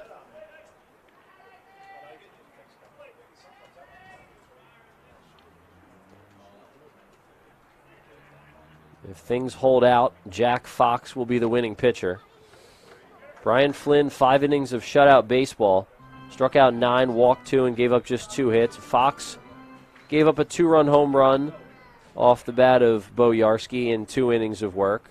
Struck out 3 in those 2 innings, but the Aces took the lead with Fox still in the game, technically, before Evan Rutsky took over for the 8th. Rutsky, a clean 8th inning, retired the side in order, picked up a strikeout. And now Stephen Kent in the 9th. Yeah, Rutsky, 6 up, 6 down is 2 innings of work. And Kent's trying to give Alex Hall a golden sombrero. Next pitch to Hall, skied in the air, left field. Oh, that's not even going to get out of the infield. I lost it up there. Who wants it? It's the 3rd baseman, Dale, who makes the catch. 1 up, 1 down in the 9th for Kent. You might have lost it. Dale certainly didn't. Track that ball really well and right into the lights. I mean, granted, these lights are well placed that they're pointed down on the field, So that makes it a bit easier at night, but it is very easy to lose a sky-high pop-up like that. Good effort by Ryan Dale to make that play. Here's Tim Kennelly.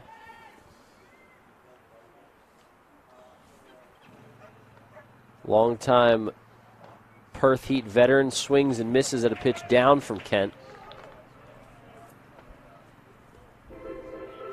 Kent's a 4-pitch pitcher, 4-seam fastball, cutter, also has a curveball and a changeup. Mostly a fastball cutter pitcher, so he stays with the hard stuff. Pitch fouled back in on the hands of the right-handed swinger Kennelly, and it's 0-2.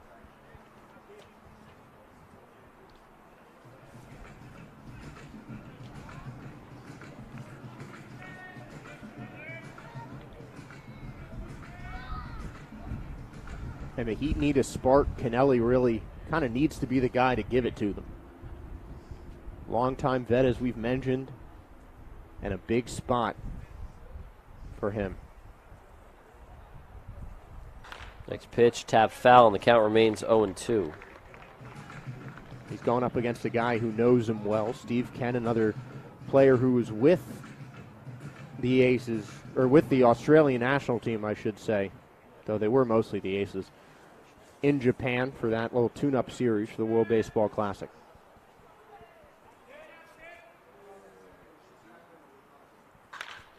Next pitch sent in the air down the right field line. Robson and the first baseman Osborne both going after it, and it lands harmlessly in foul ground.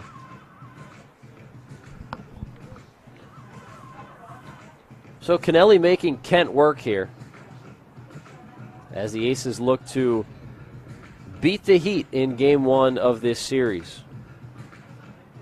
Well, the Heat came in hot, Josh, both offensively and the pitching had dominated against Adelaide in round 1. But this this Melbourne pitching staff has held the Heat to just 2 runs on 4 hits tonight. 0-2 once again, another tap or foul, and we will do it again. And that one, I think Kennelly fouled off of his leg again. But staying alive in the at-bat, that's really all he can do right now. The Aces pitching staff has just been excellent tonight. Just one pitch. That was really it. One pitch gave Boyarsky that 2-run homer to right center. Other than that, it has been near perfect for Melbourne. 0-2 from Kent, just missed off the plate. Home plate umpire Stuart Howe didn't flinch there. It's 1-2. But a good pitch trying to get Kennelly to go for that low-hanging strike. Not bad with an 0-2 count. 2-strike pitch again, and another one flipped foul out of play. Aces holding a 3-run lead. They led 3-2 heading into the bottom of the 8th. J.D. Osborne brought home a pair with a 2-run double into the left field corner. That came after Jacob Robson worked a walk to extend the inning. 1-2 again, misses down. Kennelly really making Stephen Kent work here. And this is just a veteran at bat. Steve Kent, another guy, double-digit years in the ABL. Kennelly, his 13th year with the Heat. Well, this 1-2 sent in the air deep left field. Burke back on it, a couple steps shy of the track. Lands in his glove for out number 2, and that's another ball that seems like it was just knocked down a little bit by the wind. As off the bat, it looked like it was headed a little bit deeper out there, but Burke wasn't even at the warning track when he made the grab, and there are 2 down in the 9th.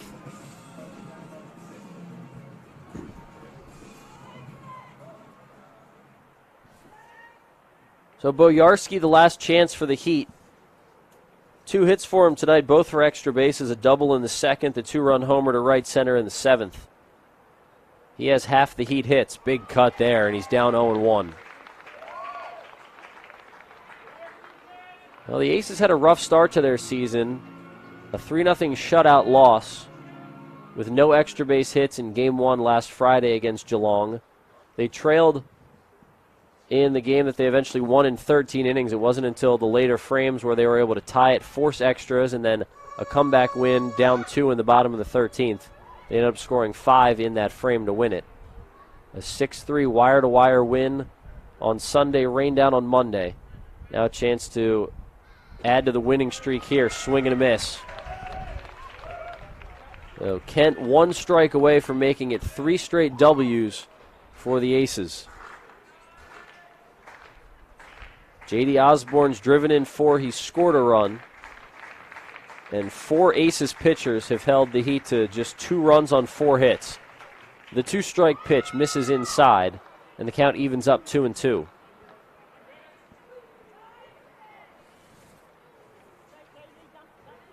Reminder to fans, we're back at it tomorrow night at 7 p.m., Saturday at 7 as well, then Sunday at 1.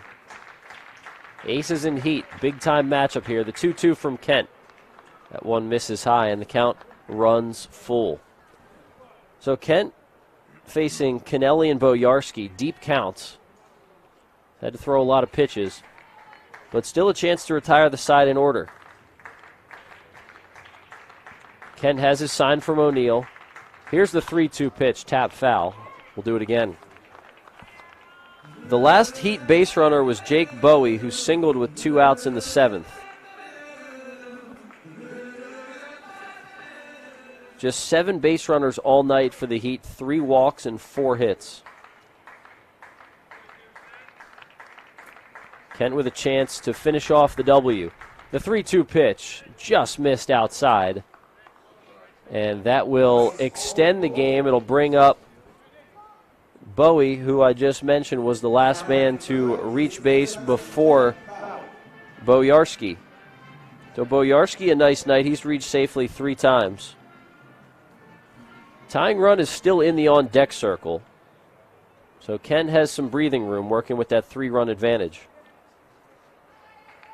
Bowie 1 for 3 with that single in the 7th. Just the second time in 4 games that the Aces have led after 8 innings of play. They won the last time they led after 8. Nice pick in the dirt by O'Neill to keep the runner at first.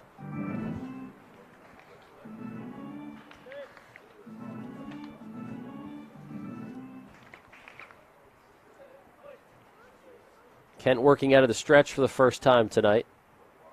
Trying to pick up the save. 1-0 misses. Kent trying to become the first Aces pitcher to record a save this season.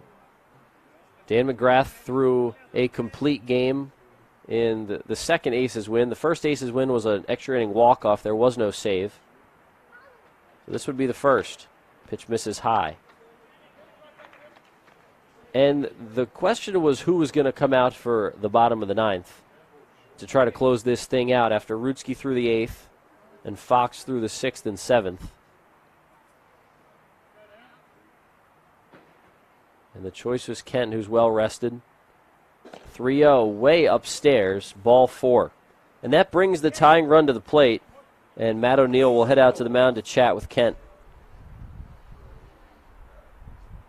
So back-to-back walks from the left-hander, and that brings up B.J. Cook. So Aces pitching coach Tim Ballard will head out for a chat, and while Tim talks to Stephen Kent, good time to remind fans that Brick Lane is the new Aces beer partner this season. The Sidewinder no alcohol has been popular as a late-game alternative to traditional beer, so much so that Brick Lane brought a great-looking vending machine here to Melbourne Ballpark. So if you're looking for a non-alcoholic drink at the ballpark and you want to go that route, Brick Lane has those options as well as a ton of other options to drink here at Melbourne Ballpark. So Brick Lane, the new beer sponsor. Hopefully grab a couple to celebrate an Aces W after this one concludes. Tying run at the dish. First pitch strike from Kent after the mound visit. Been a while since the Heat have had a man in scoring position. Other than the 2-run homer in the 7th, the last time the Aces had a man on second base was in the 3rd inning. Excuse me, the Heat, I should say. Swing and a miss. 2 strikes now on the 9-hole hitter Cook. Kent's had to work hard here in the top of the 9th. No easy outs. He's up to 27 pitches already as he tries to get out number 3. Tying run at the dish, 3-run game. 0-2 fouled back.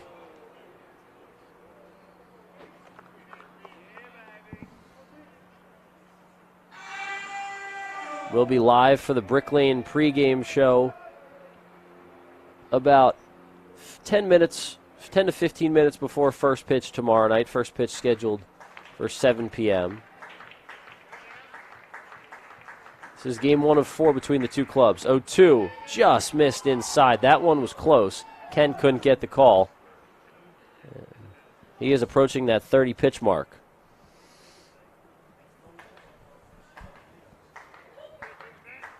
Game is just about 3 hours old. Kent ready with his 1-2. Here it is. And another one fouled off, so the put-away stuff is not there for Stephen Kent right now. Alex Hall popped out to open the inning. Tim Kennelly flew out to left. Boyarsky and Bowie both walked. It's Boyarsky at second and Bowie at first. Each team with 4 hits. The Aces with a 3-run advantage, 5-2. The 1-2 two-out pitch in the dirt, smothered by O'Neill, and the runners stay put.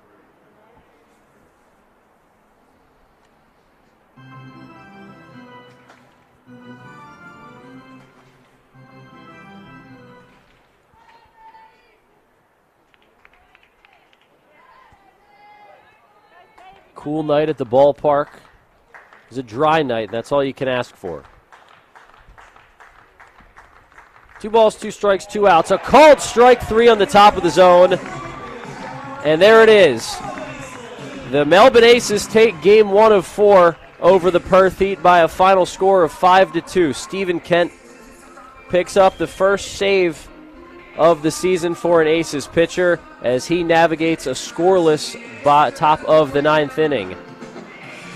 5 runs on 4 hits, no errors in the win for the Aces. 2 runs on 4 hits, no errors for the Heat.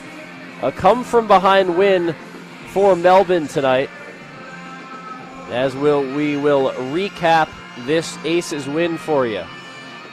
But before we go through a game recap, we'll let you know that this is the 3rd straight win for the Aces this season, putting together a little winning streak. The Aces move to 3-1. The Heat fall to 3-2. As Stephen Kent closes out the Perth Heat. The game was scoreless until the 6th inning when in the 7th inning when Boyarsky went yard over the right center field wall to make it 2-0. The Aces came right back with 3 in the 7th and added 2 more in the 8th. So we are just about ready to send it down to the field to Josh Sperber for a post-game interview with J.D. Osborne. So we will send it there right now. Well, not quite ready to send it to Josh with J.D. Give it a couple seconds, but Josh is down there with the star of the game. And now we will send it to Josh Sperber, who's with the star of today's game, J.D. Osborne.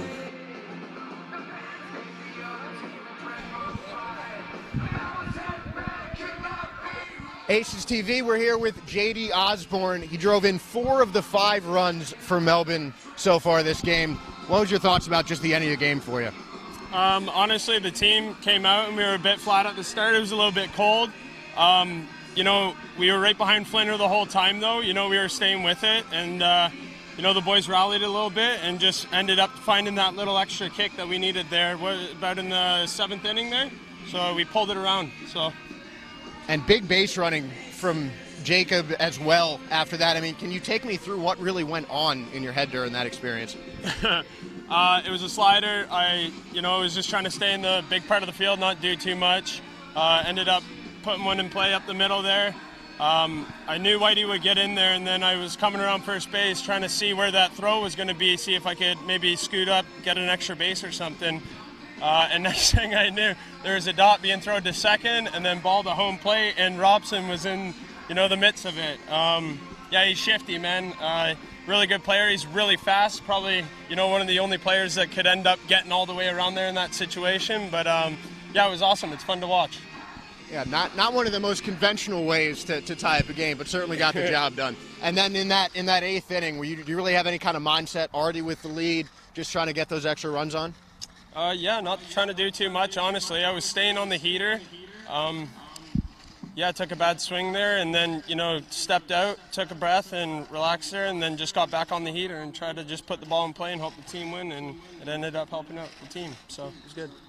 And one last one for you, JD. You've had such great pitching this whole series, this whole season, really. Talk about how much easier that makes for you guys at the plate. For our team. Oh, yeah. Okay, yes. No, these guys have been absolutely lights out. They show up to the field every single day with a purpose. They're getting their work in, and it's evident. They're out there competing, and, it's fun to play behind, especially when you got that fast pace going, and these guys are pumping strikes and filling it up. So, yeah, it's fun to play behind. Well, hopefully we'll see a lot more of that for the rest of the week. Back tomorrow for another Melbourne-Perth game, but we'll send it back up to Mike with the postgame on Aces TV. Thanks, Josh. That was our own Josh Sperber talking to the star of tonight's game, J.D. Osborne. J.D. on base a couple times with a couple really big hits. Now, he first delivered the tying runs to make it a 2-2 ball game in the bottom of the 7th inning. The Aces trailed 2-0 at that point. Osborne, with runners at first and second and no outs in the frame, sent a ball up the middle of the diamond. The Aces brought home 2, and Osborne eventually scored the go-ahead run on Ryan Dale's sac fly in that bottom of the 7th. And then for good measure, he came up again in the bottom of the 8th inning with 2 outs and 2 aboard, ripped a ball down the third base line into the left field corner, and that gave the Aces some important insurance runs. Now, the Perth Heat did not push across any runs in the 9th. Stephen Kent worked a scoreless 9th, but the tying run did come to the plate. Now, had that been a 1-run game, things would have been a lot dicier for Kent and the Aces in the top of the 9th. But that is how this one ends tonight. The Aces 5, the Heat 2. Josh, before we wrap things up, as I'll give you a second to catch your breath after going up those stairs. I know those stairs are not easy.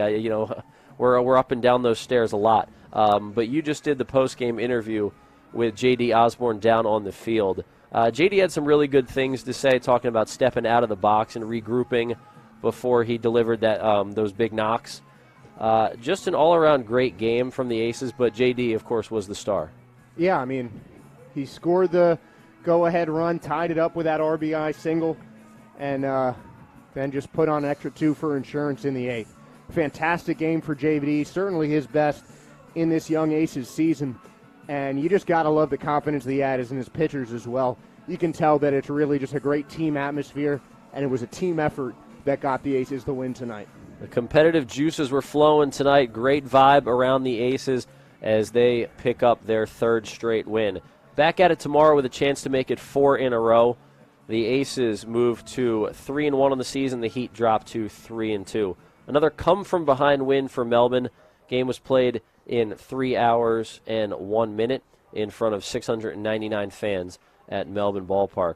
Well, Josh, we'll be back at it tomorrow a few minutes before first pitch. Really excited to get back with it tomorrow. We should have some fun stuff to talk about. That wraps it up for tonight for our outstanding production crew for all they do for us and continue to do early on this season. For my broadcast partner, Josh Sperber, my name's Michael Marcantonini. Thanks for tuning in. Aces win at 5-2. See if they can put another one in the win column tomorrow night. Back at it a few minutes before first pitch tomorrow. First pitch scheduled for 7 p.m. here at Melbourne Ballpark. Talk to you tomorrow. Have a good one, everybody.